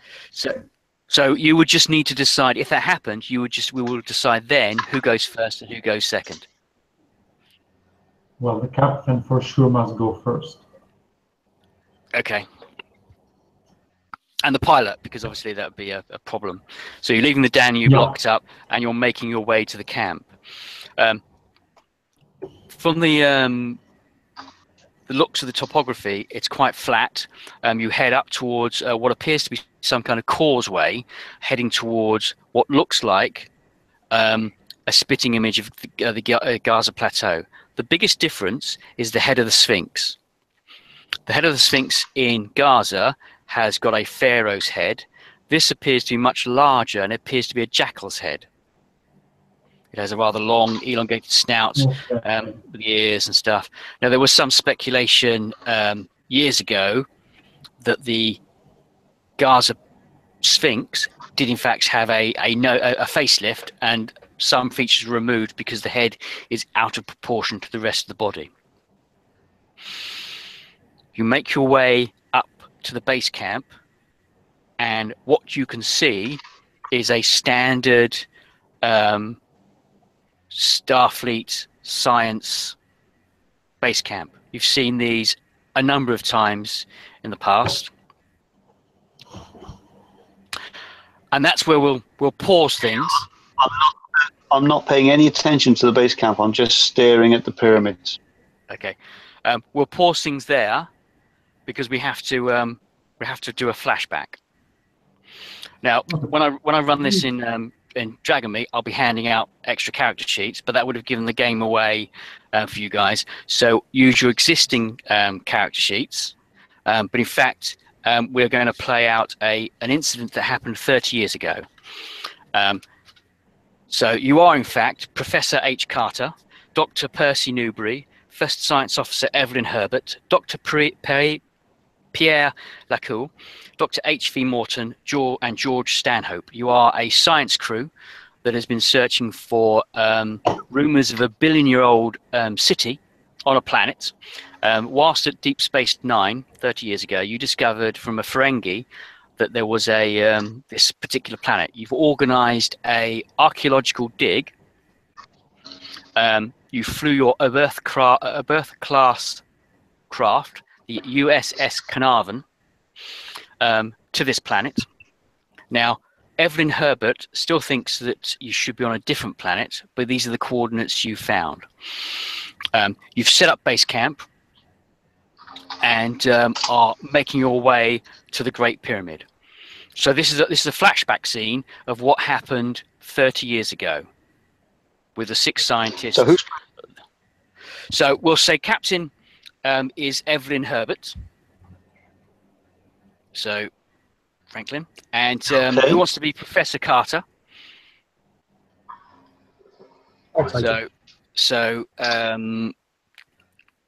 Okay, Mike's Professor Carter. We have Percy Newbury, Pierre Lacour, H.V. Morton, and George Stanhope. So, George Beck, would you like to be Percy Newbury? No, it's okay. Which role was that? Percy Newbury. Okay. Dr. Yes? Which characters are the most useful for your flashback? Just assign those 3 out rather than... Okay, we'll go with Pierre for... so James Ross is Pierre, and the other 2 are just... So the only person that's actually working for Starfleet as a Starfleet officer is Evelyn Herbert, played by the captain, but Professor Carter has got the lead for the archaeological dig. Professor Carter believes this is the correct planet, and obviously discovering the pyramids was a bonus, but the billion-year-old city you haven't located. You've just simply seen the pyramids, landed, and are making your way to the pyramids. Above you is the Carnarvon, which is the derelict ship that's been turned off for 30 years in the actual time. So Just a quick question. Yep. If Yep. this happened 30 years ago. 30 years ago. The bodies on our ship were quite old. No, they looked as if they were the same age now. But you don't know that because, but yes, the bodies Yes, hadn't of course. aged 30 years. Of course. Okay. No. Okay. Professor Carter, Professor Newbury, Dr. Newbury, Evelyn Herbert, and Lacau, Lacau, Lacau. You are making your way to the Great Pyramid. Okay, I'm leading the way. Okay. We'll worry about what equipment you have if and when you need it. The Great Pyramid, it does look identical to the pyramid in Giza, aside from the fact that it still has its alabaster covering, and there is a large doorway that is a proper door rather than one that's been pulled out like the one at Gaza. It's about 8 or 9 blocks up to get to the main doors, and you'll find yourselves standing outside the Great Pyramid. Okay, so Do we pick any us 6, yeah? Sorry? There's just us 6. Yes, just you 6. The 4 of you plus 2 NPCs. Okay. Do we pick any life forms around the pyramids Okay. or inside? If you scan, make a scan for pyramids, for life forms at the top of the doorway, pointing downwards. Then, where's the? I've got the map up. Where's the map gone? If you bear with me, I will get. Yep. Evelyn, would you like the honors? Okay. If you scan, you find that. Just bear with me. I will get a map of the.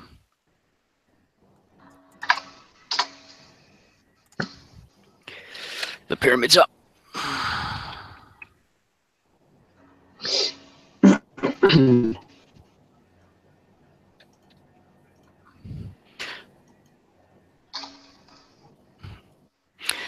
You scan down and you find that there are unknown life forms in the pyramid.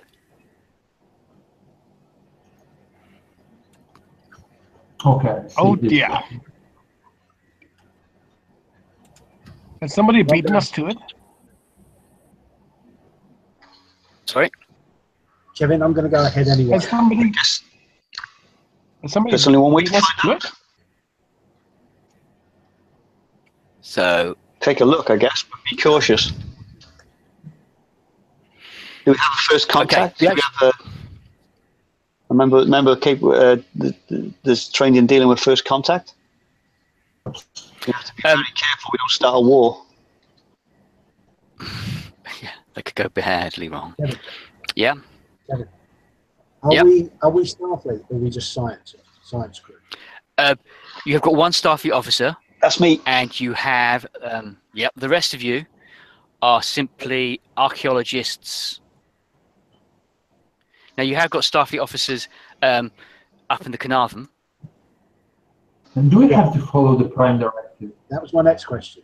It doesn't apply to it. No. So there's the Gaza pyramids. You have. There we go. So the Sphinx is here. If you can see this moving, you have come from. Ignore these buildings; they don't exist. You have landed here. Your base camp's around this area. You've made your way up past the Sphinx, and you're heading towards. This is the main pyramid. So you've made your way around, and you see a little dot there. That is the entrance. That is where you are standing, and that's where your scans are. Now, inside the pyramid, I will get a picture of the. Where's the? I've got too many mice. I'll get a picture of the inside. You have essentially got steps, and then you've got a split. You can go up, or you can go down. The scans of life are coming from below. Isn't that where Below the sarcophagus is usually kept? No sarcophaguses were found in the pyramids. Speculation is they were burial chambers. Yeah. Well, that's what I meant. Isn't that where the burial chamber is? Usually down The below. Queen's chamber. The Queen's chamber is below. The King's chamber's above.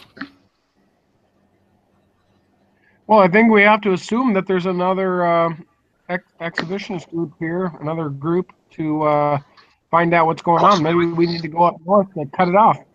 We can see any kind discover of what's up there. outside. Okay, none of you have any weapons because you are a science team. Yeah. You aren't. You didn't come down with security because it's you didn't pick up any life forms until you landed. Only this. Shouldn't we ask for support in this case? So that is map. Okay, so Make our way cautiously towards the life forms, I think. the life forms are coming from below in this subterranean chamber. You make your way down to the base of the chamber. I don't know what everyone else wants to do, but I feel like that would be, before we go exploring, just try and make our way to the life forms and just see who they are and what they're about. Does everyone agree? Plan. Okay. Should we make sure that our ship can still read us? Okay, you can do a test, and it's staticky. But when you get to the at the bottom where the cursor currently is, at that point, you do have, in effect, 2 bars on your phone. So on your connection to the Danube, you've got 2 signal bars, but it's not going to be it's not brilliant, but you do have some signal. That's the best place that retains its signal. The further you get on the section here, you start losing signal. Well, if we find out whoever in here has weapons, I guess we'll have to come up to this spot before we can transport out. Yeah. Don't we have a repeater insurance in order to have a better signal, at least for communication? Okay, for ease of use, I will say roll a 1d6. If you get 1 to 3, then you remember to bring the repeater. Okay. Otherwise, you forgot. So 1 to 3, you remember to bring it. Okay. 6, nothing. Okay. No, you have a brilliant idea. If only you'd have brought the repeater. Okay. So you make your way down into the darkness, and in the dimly lit corridor, you can see in the distance there appears to be a large chamber. There appears to be flickering light, as if bowls of oil are lit. As you get to the edge of the chamber, you can see inside. It is dark. You can't quite see anybody in there whilst your eyes are adjusting to the darkness, but you do hear a voice, and it is a growly voice, and it simply says to you in perfect English, it says to you, "I've been expecting you. You've come to be judged. Please stand on the scales." And out of the darkness steps a 10 to 12 feet tall humanoid figure with a dog's head, looking like the spitting image of Anubis from your childhood nightmares. Okay, so I'm sorry, the connection went down for a second. Can you repeat what the growling voice said? I just missed that part. The growling voice said, "I've been expecting you, come to be judged." The other thing you notice, in addition to the 10-foot tall Anubis character, is there appears to be flickering balls of energy or light that are a little way away from him, and there appears to be maybe 6 of those, maybe a few more. Well, I'm thinking that that Pierre is kind of a gentleman kind of type. Yep. And so he will get in the way between the kind of monster or the dog-faced person and Evelyn, making sure that he gets to do the heroic thing and block it if it should try to attack her. Okay. Well, I will analyze this dog-faced person and other entities with my tricorder to understand. Okay. What so are they? They're human or they're humanoid or whatever. Make a. I've lost you. Where are you? You're George Beck. There we go. Too many sheets. Science. Make a control on science. So 13. Roll under 13 for your tricorder.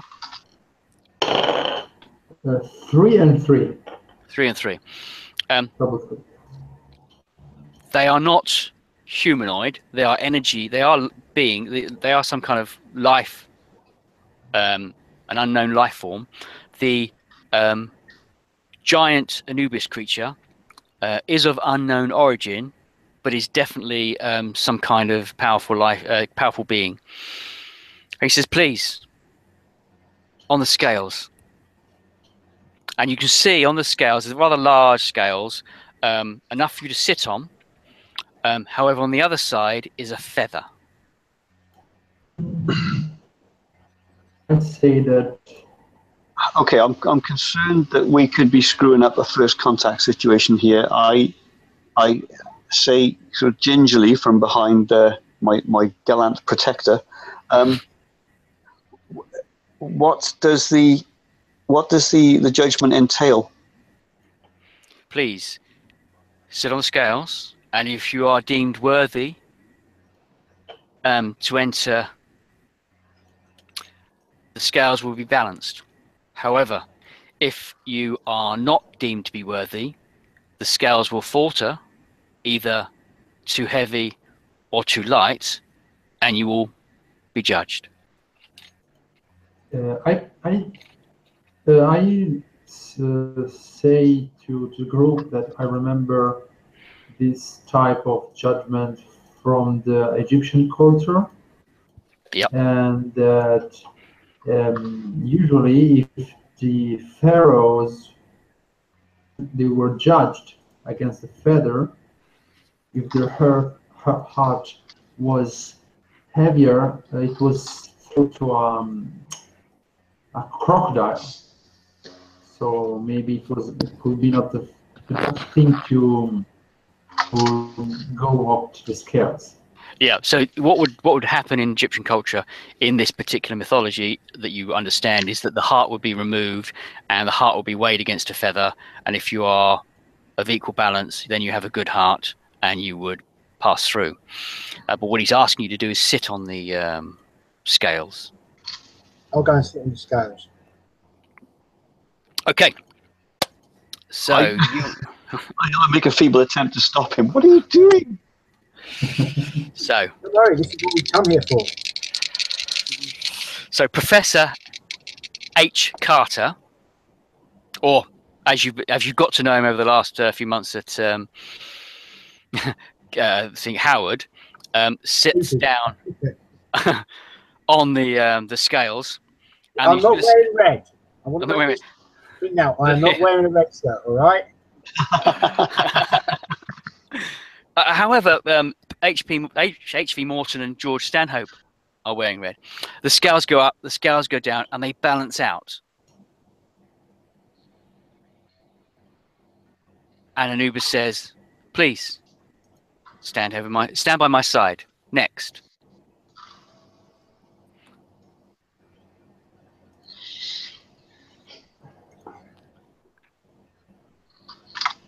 Boss really needs to go in there, don't we?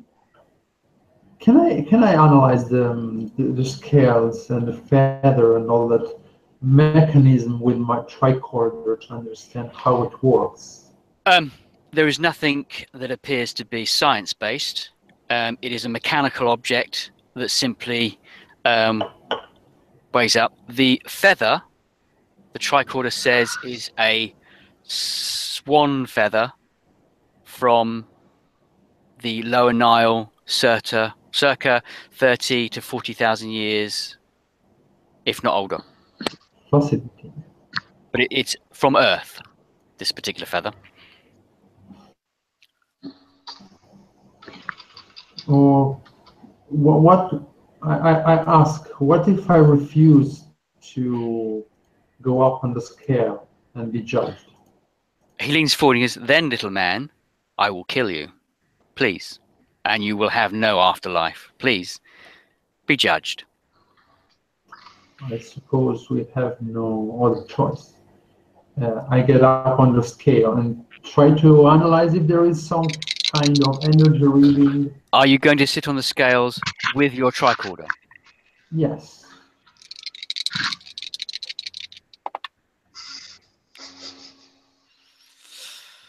Scales Okay. go down, they go up, and they move more than Professor Carter's, and you do sense that they're going down. Make a reason and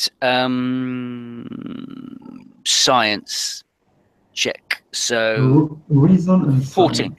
Reason and science. So 14. Okay. 14.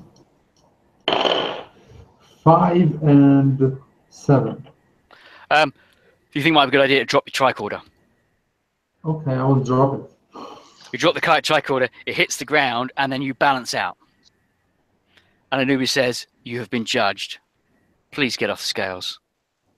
Okay, Next. pick my tricorder and go outside this. Okay, so you go to stand next to Howard Carter. Pierre, okay, well, as a member of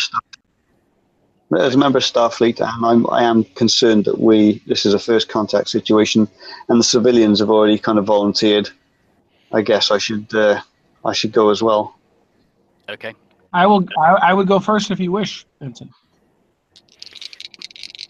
The lovely Pierre Okay. surrenders. So Pierre, you step onto the scales. Do you have? No, you haven't got your tricorder with you. The scales go down, and the scales go up, and the scales level out. You sigh a big sigh of relief, and Anubis says, "Please, you have been judged worthy. Step off the scales." Woman, I sigh a sigh of relief as well. He says, "Woman, please, step on the Go and scales." join the others. Okay. Oh, sorry. Right, I thought that was me then. Okay, cool. Yeah. Okay.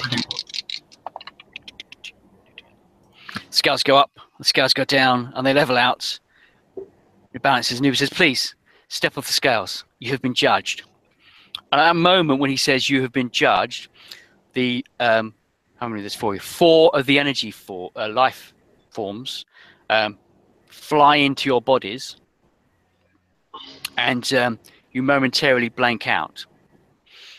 When you wake up, you're on board a shuttle sending a distress signal to Starfleet. Time passes. A Constellation craft picks you up, and over the course of your journey back to Starfleet, you kill 197 members of the crew,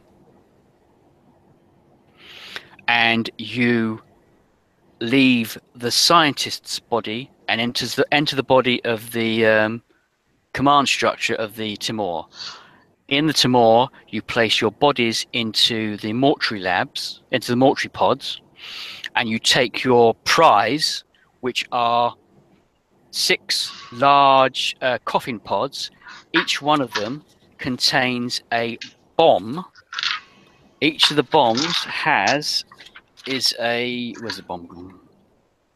The bombs are where's the bombs? They are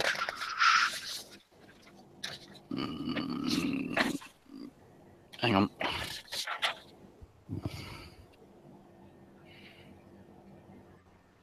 Okay. Contains large vials of the Caladan virus. Over the course of the next few days, you arrive back at Starfleet and you plant the bombs in the large med lab awaiting autopsy, claiming that these are the scientists that you picked up at the marquee. You are 4 sentient beings that were trapped by Anubis, and he has ordered you to seek revenge on Earth. So we flash back to the future, to now, and you are standing in the camp, staring at the pyramids. High above you, there is a flash of light as the U.S.S Timore is blown from the sky. Okay. Welcome back, everybody. Yeah. If you want your name, Anubis' plan went south. yes. So, you are Gur Khatum, the leader, the king of the sentient beings. Klar Jai Jin, Dork Telith, and a bunch of other unpronounceable names. So, Dragon, when I run this at Dragon Meet, there'll be another set of character sheets, which will be your actual. So you are actually these sentient beings. All of your memories suddenly come back, and you remember that in fact you weren't escaping from a death sentence. You have planted the Calador virus on Earth and have escaped. In the time between leaving the pyramid and returning, your connection with Anubis has vanished. Anubis has no power over you as he did before. Now you know that you spent 30 years with Anubis as the scientists. You captured several months ago. You captured a Marquis ship. Some more of your people have taken over the Marquis bodies. However, their transition from sentient being to humanoid was not a success, and they have retained their Marquis. They have no knowledge of who they are, and you couldn't talk them out of retaining their Marquiness, as it were.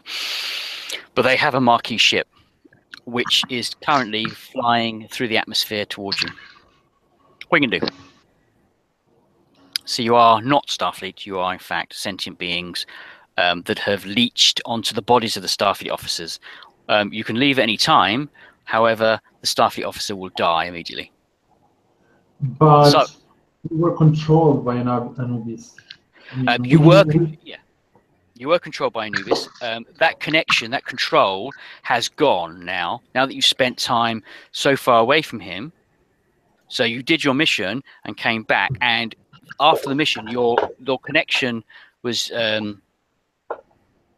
broken, which is why your memory loss and the confusion as to what happened. Well, if there's a Marquis ship coming at us, I think we should take cover in the pyramids. How big is the Marquis ship? It's a it's not the fighter. It's the next one down. So I could take it on in the runabout. You could take it on in the runabouts. I'll go to the runabout. Good thinking. Okay. I'm with you. There is one. Oh yeah, Kevin. Okay, well, we'll go with that. What could possibly go wrong? You do have one. I don't know whether you want to, Captain, whether you want to let them in on your plan because you're.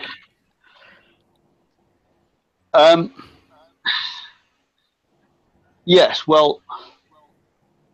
Now my plan is to try and. Right. You need to be like this when you think my plan. Yes. My plan. Yeah. Excellent. Yes. Now, if I understood correctly, my plan is to try. Now that we've kind of we're not being controlled by Anubis, is to try and destroy him. Yep. And I mean, if we could maybe sort of save Earth from annihilation as well, that might be a bonus. But I think my main concern is to free my people from Anubis's control now. Yep. Oh. We did have. My plan was to bring to drop the Timor's warp core on the pyramids, but the Timor is now gone. You have two warp cores in orbit. You have the Marquis ship, which has a small warp core. However, you have the U.S.S Carnarvon, which, whilst it's powered down, if you can power it up, it has a warp core. That would do the job. It's an Oberth class starship. It won't be easy, but our people could be free once more. If you can drop a warp core onto the What pyramid. do you all say? Yeah. Well, that's got a warp core. So We have the Danube as well. That's got a warp core. not as big as the drop from the observations that Gur Khatum made on his way from the planet to Earth, including attempting to unlock the warp core of the Timor, the warp core of a large starship on the pyramid will destroy it. You didn't think that a Danube class ship would destroy the pyramid, but certainly the warp core from an Oberth, a Carnarvon, sorry, the Constellation, or worst case, the Marquis ship would. Okay, so we can try. But what if we take? Can we take? I don't know how it works, but can we take the new class worker outside the ship and bring it down to where Anubis is? Now, making the flows there. One of the problems with Anubis is when you are close to him, he can control you. We mustn't go near him. No, there is the detachment. Keeping some distance between Anubis means that you can, you don't have to, you aren't controlled by him. So anyway, whilst you're deciding what's going to happen, the Marquis ship is coming out of the stars, coming from the stars. I think we need to destroy the Marquis ship. I think your plan of taking it on with the runabout with the shuttle is a good one. Kevin. Yep. Just my familiarity with. Do I still have my Starfleet abilities? Yes. The creature can control the host, and you can pick and choose what. Right. So yeah, you have your abilities. Okay. You are the creature rather than. Mine. This Marquis runabout. Yep. This Marquis ship that's coming down. Yep. Does it carry any photons? I will With my find. knowledge, So these are. It's got phaser banks and photon torpedoes,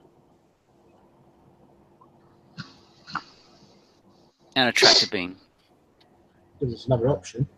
We get hold of the Marquis ship, we could roll the photon torpedoes down the entry tube. Or beam them in. The warp core will do more damage. Okay. And it's like shooting Womp Rat. Oh, that's the wrong one. You got a very small doorway to fire your photon torpedoes into. What if we just take the new class up to the ship that is in orbit, the 30 years old ship, and just try to power it up?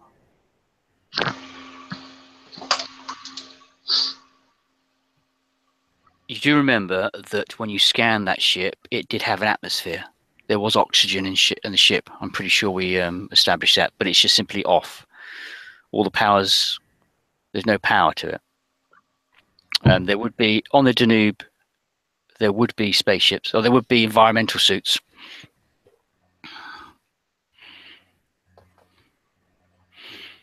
So, running to the Danube, what is your Okay. actual plan? Keep. First things first. I think we take the Marquis ship out. Yes. Remove that threat.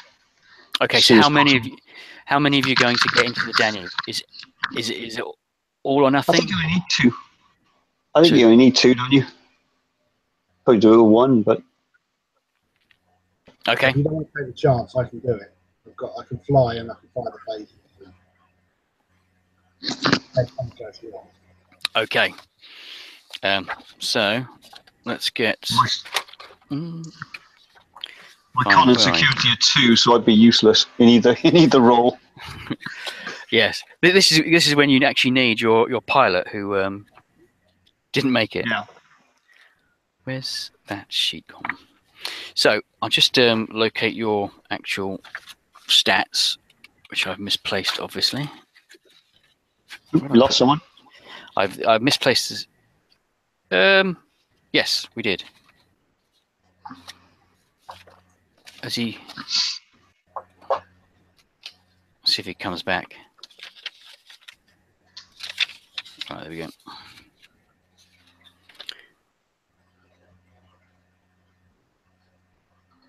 Where is he? Let's see if he's give him a second. So, Mike, you are. There we go. He's back. Yeah, I'm back. I'm sorry.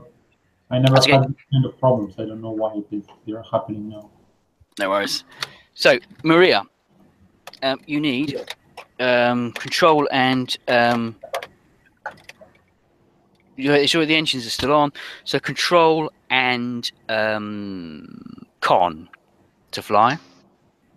Right. So that gives me. That's you simply take off, and then you're going to go control, daring, and com. You are a student of warfare, and are unflappable. And I also have phases. Assuming that's You have phases. Yep, you have phases. under That's focus. okay. Is that hand to hand or is that? I would assume that's hand phases.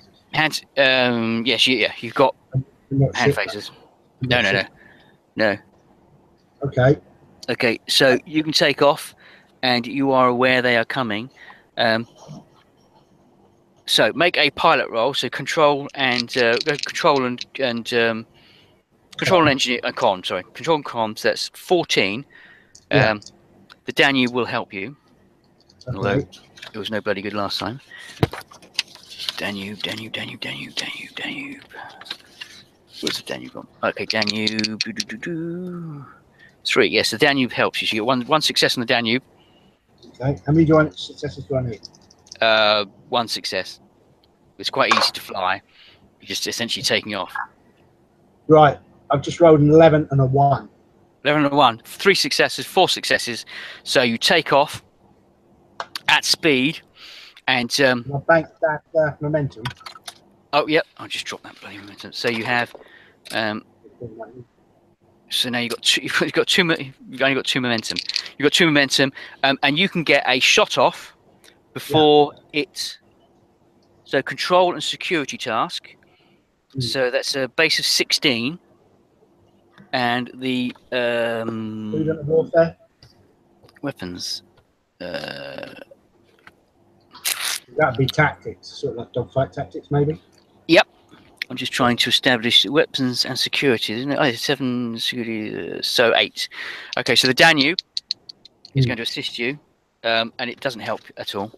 But you've got to get under 16. Your assist didn't work. You can spend momentum if you want. So I've got 2 dice at the moment. How many do I need?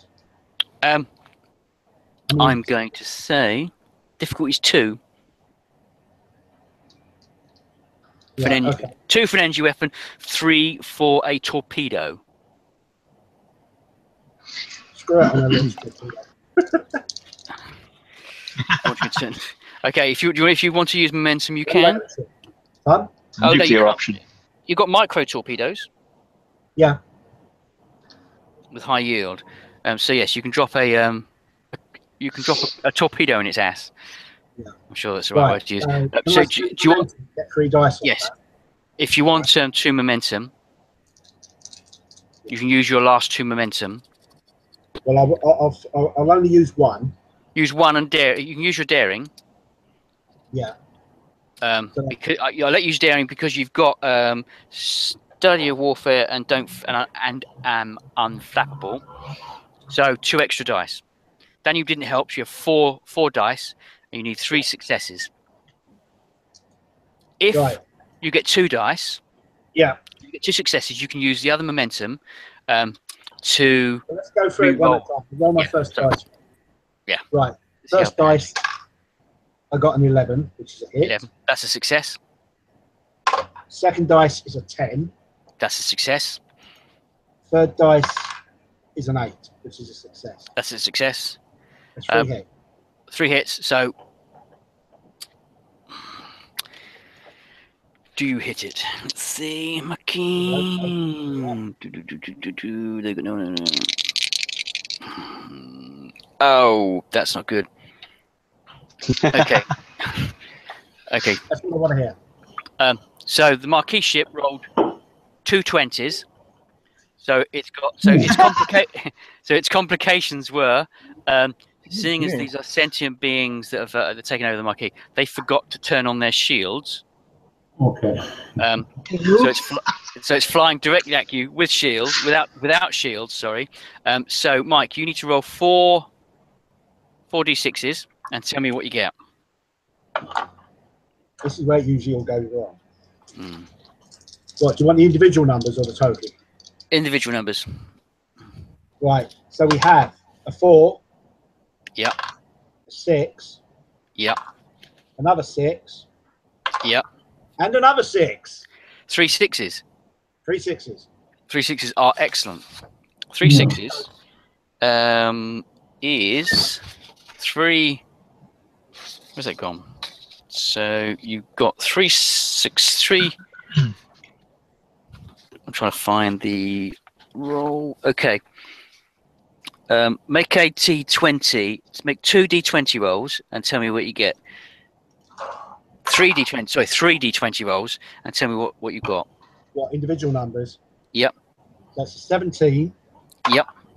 A 1. Yep. And a 10. Okay.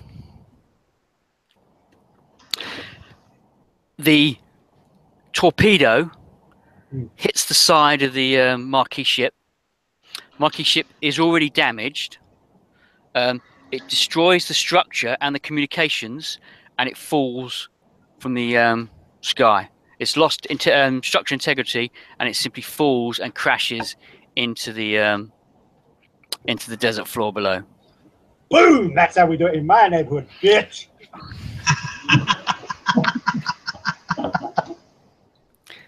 Yes.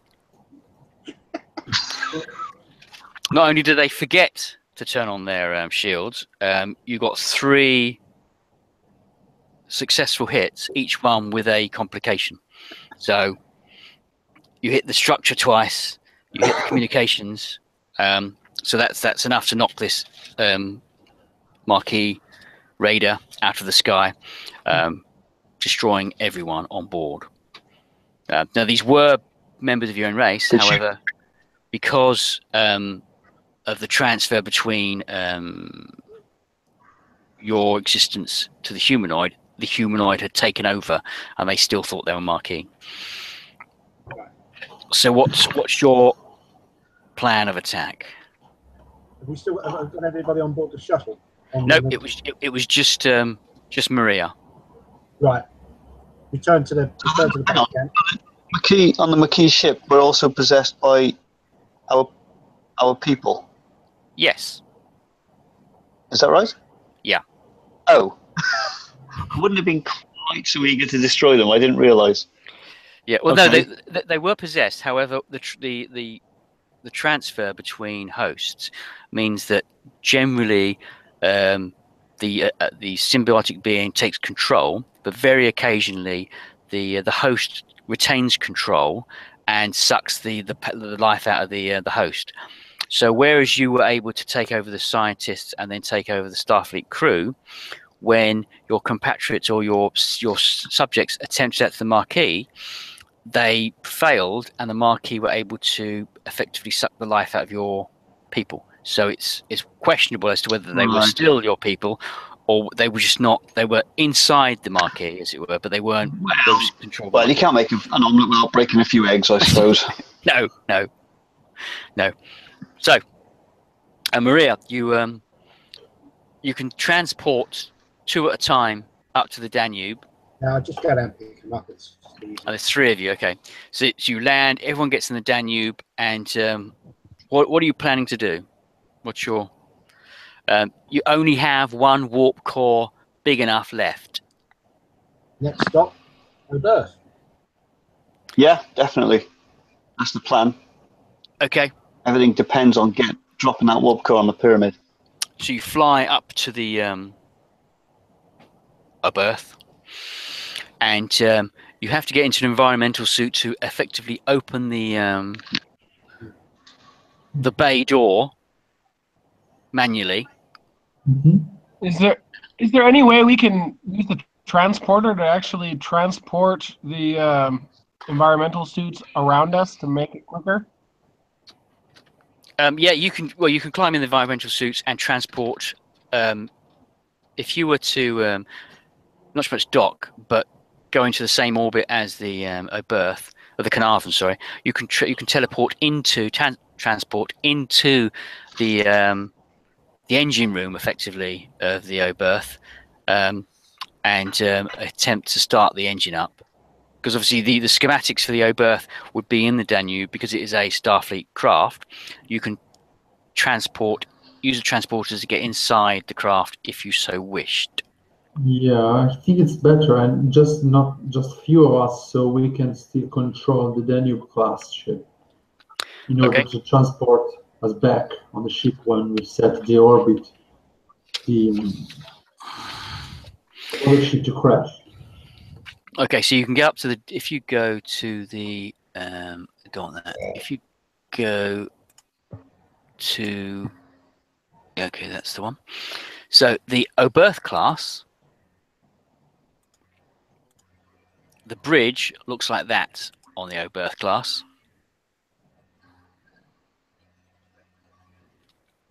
So you should be able to. In fact, rather than go to the engine room, you should be able to transport into the bridge, and start the engines up. Now, you do remember that the crew of the Oberth you wiped out some 30 years ago when you inhabited the science officer's body. But you believe that you disposed of the bodies quite well. They're buried behind the pyramid. So you know that there's nobody on it, and it's simply powered down. So you need to transport somebody into the onto the bridge to power it up. That would be the engineer, wouldn't it, surely? Yep. Engineering and security. No, engineering and science would be. So James Ross and George Beck would be the ideal candidates to make your way. We will go. All right. Okay. Just a thought before we go any further. Can we slave the control system on the berth to the runabout? Not until you've turned the berth on. Yeah, but what I'm saying is once we get it turned on, we can remote pilot it from there, from here. Because you say if we're going to use it as a bomb, we might as well guide it in. We can do that from the runabout. Yes. Okay, or we can also simply set the course to crash on the pyramid and then transport back to. But it's better if we can control it from the Danube. Okay, you just need to transport across and turn the berth or the U.S.S Carnarvon on. So transporter set, squiggly lines, and you try and find yourselves. Beck and Ross are now standing on the deck of the bridge. Okay. I go to the console and see if I can power up the ship here. Okay. Beck. So control engineering. Yeah, 14. Roll under 14. So 2 dice. Make a roll. The computer's not going to help you. Okay. Can I use momentum? You have 2 momentum left, and you've got daring. So, yep, you can use daring. Okay. So I would roll a. Tell me if I'm wrong. You have the talent. I will roll a third d20, right? Yep. You could Okay. use your daring and then use a momentum, and you could roll 4 Oh, 4. Okay. if you wanted to. Okay. I will do it. Okay. So we'll roll the first one. It's you said it's a 14 and an 18. So one is. So one success, 2 more dice. Okay, 1 success. It's 15 and 19. So 2 successes. Okay, not very good, but not So so bad. it's quite a simple procedure to turn the engine on. You hit some manual buttons, and you can hear the engine just as the whole thing starts up. And from outside, all the lights come on, and you can see the thing's covered in dust and dirt from 30 years of just simply sitting in orbit. And you can now recognize it as a Oberth class ship. On the side, it has U.S.S Carnarvon, and the Carnarvon has now powered up. It's going to take a couple of hours to get the thing up to full power, given that it's been in safety mode, should we say, for the last 30 years. But after a couple of hours, the Carnarvon will be up to full power. Now it depends on how you're going to do it. Whether you're going to all go back to the Danube and power up, or how would you like to proceed with that? I think that I want to set the warp core to the maximum power for the moment it will blow up. So the maximum damage possible, and I suppose they have to do it in the engineering deck. Yeah, so an Oberth has a warp speed of 5, but you can warm this thing up in preparation. That I'm going to say will take 1d6 hours. 6 hours to fully get the whole thing back up to full power. I just need to find the sheet on dropping the warp core. So there we go. So whilst you are powering it up, in those 6 hours, are you just going to sit in the Danube, or how are you going to? What would you like to do? I don't know if. Sorry. I don't know if I can. I don't feel as much we can. No. There's engineering to get the warp Anubis. Other than aid with the powering up, your options are fly the entire starship into the pyramid structures, or just drop the warp core, and then you've got impulse engines to move around whilst you replicate a new warp core. We can do that with the runabout. As I say, if we just need another ship, we've got the runabout. Yeah, but if you were to, Runabout's got quite a bit of range on it. Yeah. It'll get us to where we want to go. But if we want to take a this out, I'd suggest dropping the whole block. Sit there. Have it do a power dive with it. Okay. Because it's sitting under, think about it, it's sitting under basically a pyramid of rock armor. Yeah. So 6 hours pass, and your warp core is up to full speed.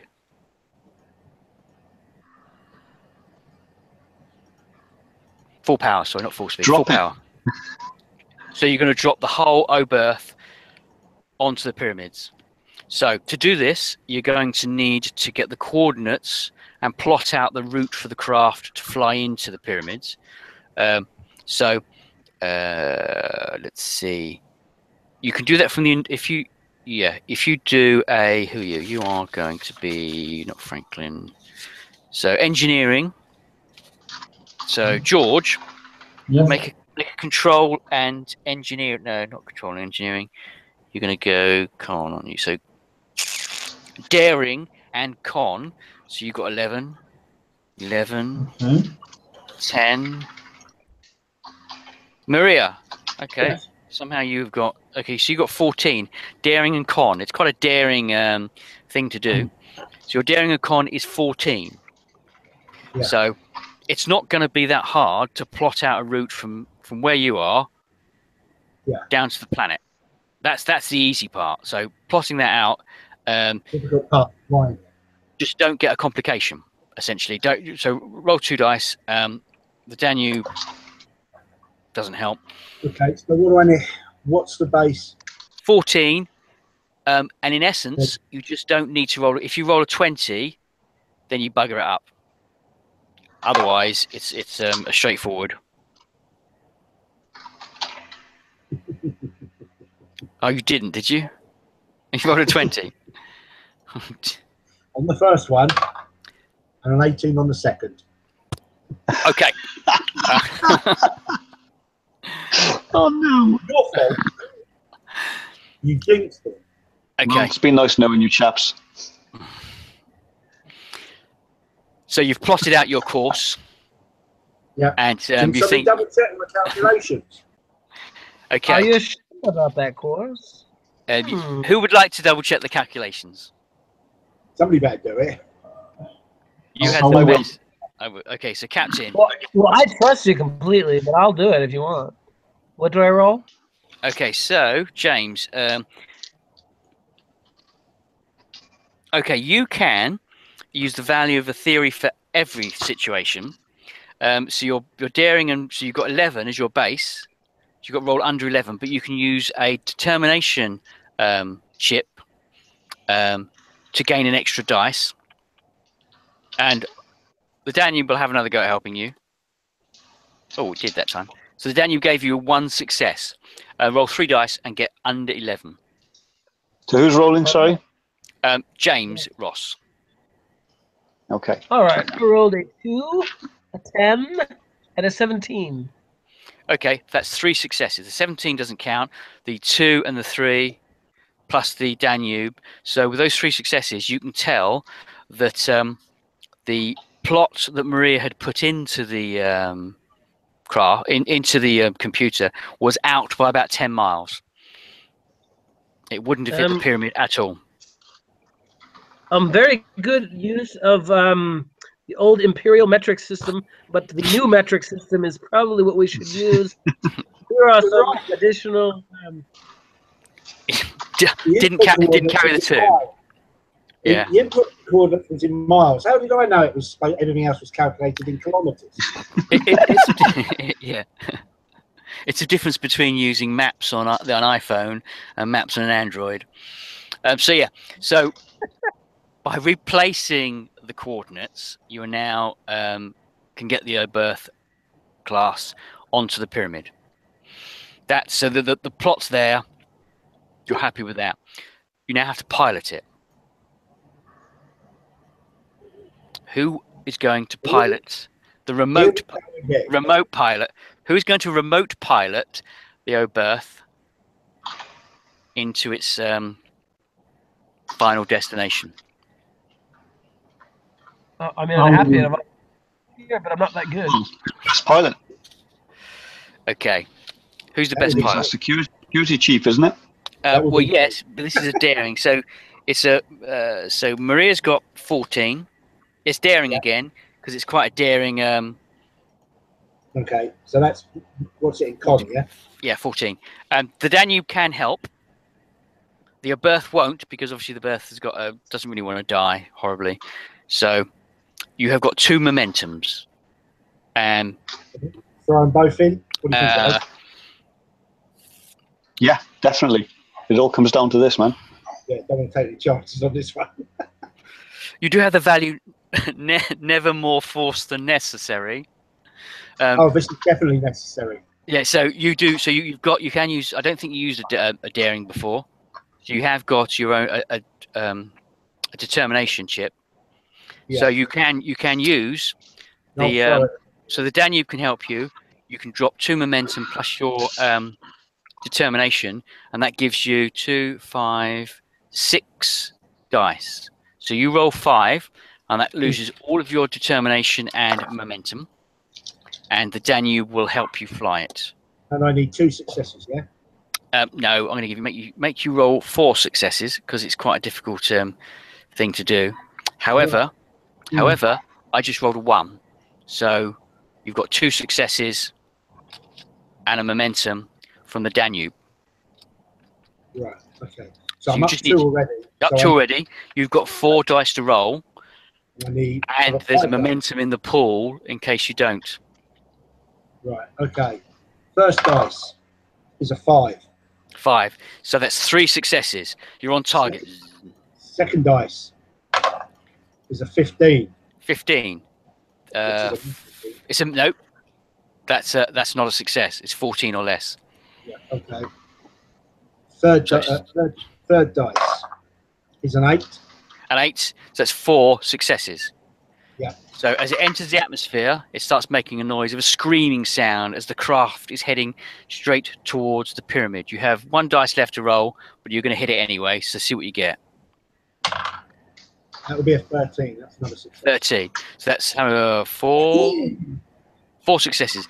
Your Berth hits the center of the pyramid, and everything just goes up in a blaze of white light and explosions. And there's a earth-shattering noise as the warp core detonates over and at the Great Pyramid, destroying and obliterating everything. As the dust settles, there is just a crater, and it's quite deep, much lower than what you were when you were down below. Much lower. I'll do a happy dance. We're free. We're free. Which is dead. You think John, which is dead. You are free. You are free. As barrel roll the new Danube. Okay. As that a feeling of euphoria takes place, it sparks the memory of something that Evelyn saw, not the energy being, but something that Evelyn saw behind Anubis that Gore Couture hadn't seen. And that was a map and a mural showing an exodus from this planet thousands of years ago, and it gives the coordinates of a planet that your forefathers or 6 fathers went to, and that planet is deep in the heart of the Shackleton Expanse. And we'll leave it there. Job well done, chaps. Well So- done, Captain. The humans are all finished. Yeah. So, Doesn't matter to us. so the Caladan virus wiped out an entire planet. So the U.S.S Timore. Timor is Latin for terror, and the names of each of your names are captains of the U.S.S of the HMS Terror that vanished in the Arctic in the 1800s. So the Franklin expedition was the last. So each of you at one point were captain of the U.S.S Terror. Is that genuine, or is that Walker in the Wastes? Sorry, Noise. that's genuine. Is that genuine, or is that? Ah, okay. That's genuine. The only difference is Maria Crozier. I think Francis Rawdon is Francis Rawdon Crozier, and I added Maria because it would be nice to have a female. But the rest of them, James, and in order as well. I think George Beck, James Ross, John Sheridan, they were all either captains or first mates. But John Franklin ran the Franklin expedition, which lost the U.S.S, so the HMS Terror and the Cerberus. And they got stuck in the ice and ate each other. The U.S.S Carnarvon, every single one of them was on either on or part of Howard Carter's expedition to open up the Tutankhamun's tomb. So Carter, Newbury. I got that one. Everyone else was made up. Anubis is what's he called?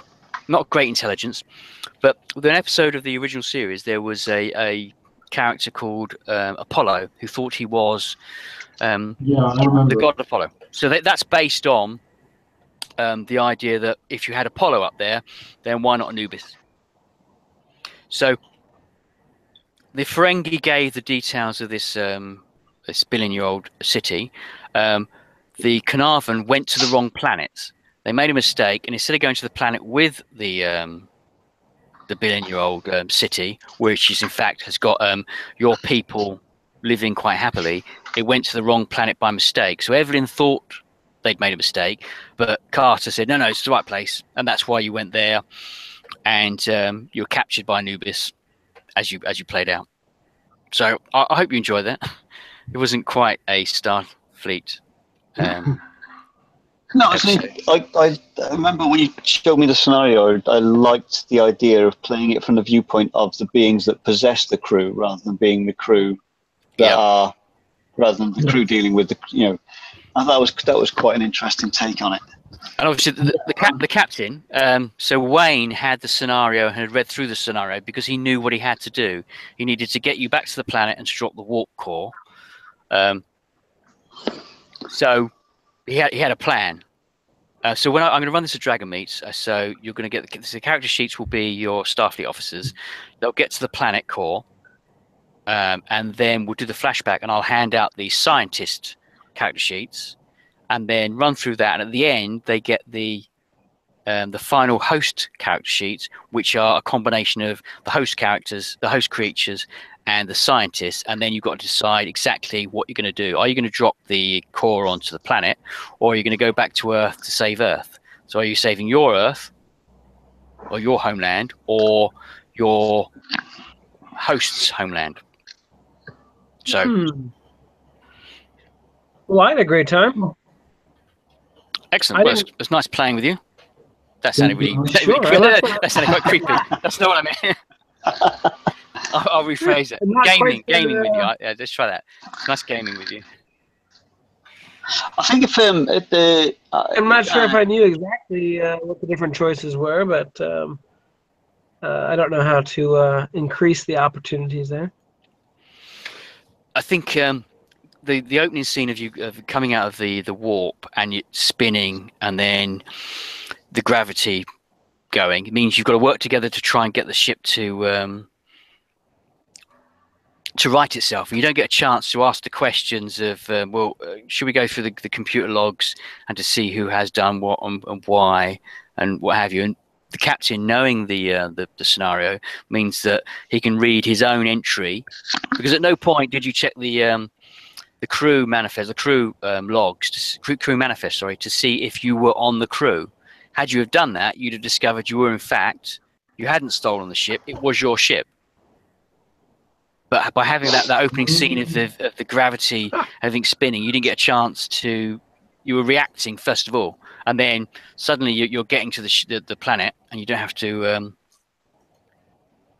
You don't ask the question, whose ship is it? How do we steal it?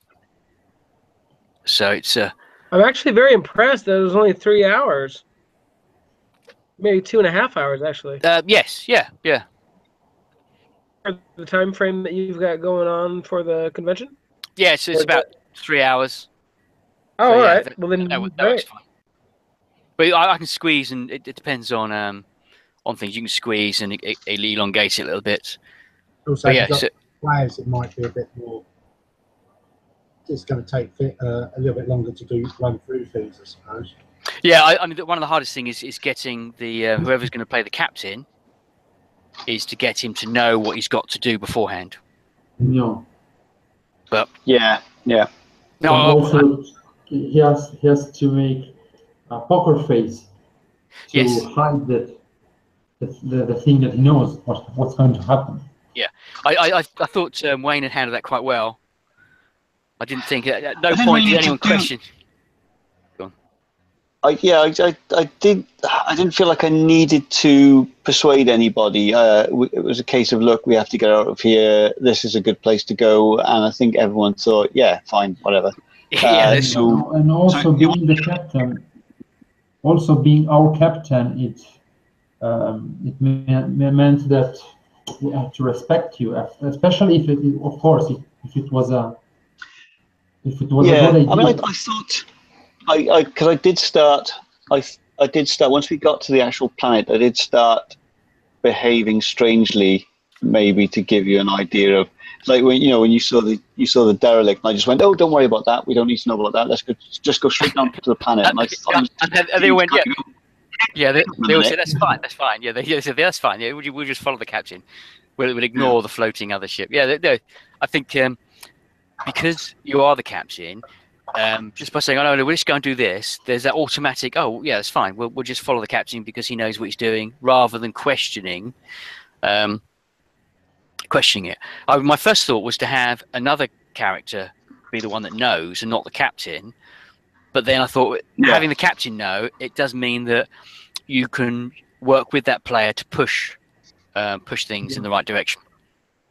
I think it might be better to have. I think it might be better to have a subordinate character in the know, so they've got to try and convince the captain. The other way you can play it. Yep. Is that you have the captain's in the know. Captain knows. Yep. But one of the other players is actually loyal to Anubis. Yeah. Yeah. That could work, and then you end up with a battle. Yeah. Also, another fun way. Maybe sorry, go on. I was gonna say I played there's a murder mystery, a Star Trek murder mystery. How to host a murder. Okay. And it's kind of interesting in that there are multiple individuals who are actually controlled by aliens, but of course they don't know that the other player is also controlled by aliens. So it'd be interesting if you gave everybody an introduction to their characters, saying that they are in fact a part of the Maquis, or that they're that they're not part of Starfleet, but they don't necessarily know that one another is a part of their same group. Because that's the other option. I don't know if that would work. Because that's the other option, to expand the Maquis turning up. Because the Maquis are just there really to blow up your ship, so you have to go and reboot the other one to make it a little bit harder for you. But they could, instead of having a pitched battle, they could land and have a more prolonged battle, at which point the captain or the king of these people has got to try and convince the rest of the Maquis hosts to come over to his side. So you could actually elongate that moment, rather than just have the quick torpedo blowing up the Maquis ship. So we actually blown up our people, the rest of our people. Yes, it was that the look on Wayne's face is, oh, yeah, they were actually my people. Like, oh, yeah. Oh, yeah, I didn't realise. Oh, God, yeah. Yeah, oops, well, yeah. I was thinking as well, it would have been a nice touch at the end there for, in order for the Oberth to crash into the pyramid, someone needs to steer it manually, and then the king could, sacrifice himself for his people, or order someone else to do it. Yes. Yeah, that could work. I mean, those extra little bits Good work. Yeah, I mean, you're at the end of the scenario, so it's no great, people are willing to throw their characters away at that point. Yeah. One thing I did struggle with was, Anubis. You get this monster comes out of the dark and says, "Step forward and be judged." And I was there thinking, right, Evelyn needs to say yes, but I just felt like, no, you're just going to go screw that and run for it. But Anubis can't leave the pyramids. Yeah, that's just it. Run from it. Yeah. Well, Anubis can't leave the pyramid. He's trapped there. That's why he hates the Earthlings. Yeah.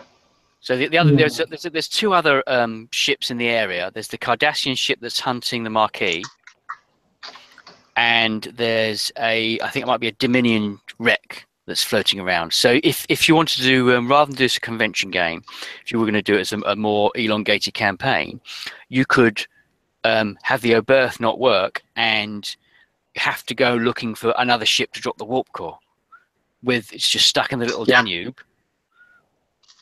Because at the point in which the scientists escape in the Danube, in the Marquis shuttle, you weren't aware that the dropping the warp core was a thing. You were still under the power of Anubis, and you were there with the pods with the bombs in. So the first entry was we picked up these live scientists. Then when you took over the ship, you altered that to say pick up these dead scientists, which is why the double entry was there. And Evelyn was the one doing. I missed out the first one because I figured if the crew discovered that the scientists were alive when they were picked up, then we're going to be distracted. Yeah, you got more chance of ship when I just want to get the ship to the pyramids. Yeah, they got more chance of the crew wanting to investigate that in more detail, going into more records, CCTV, etc., and then they'll start seeing Evelyn and the scientists killing people, and then confronting the Starfleet crew, and suddenly these bodies dropping and energy things coming across.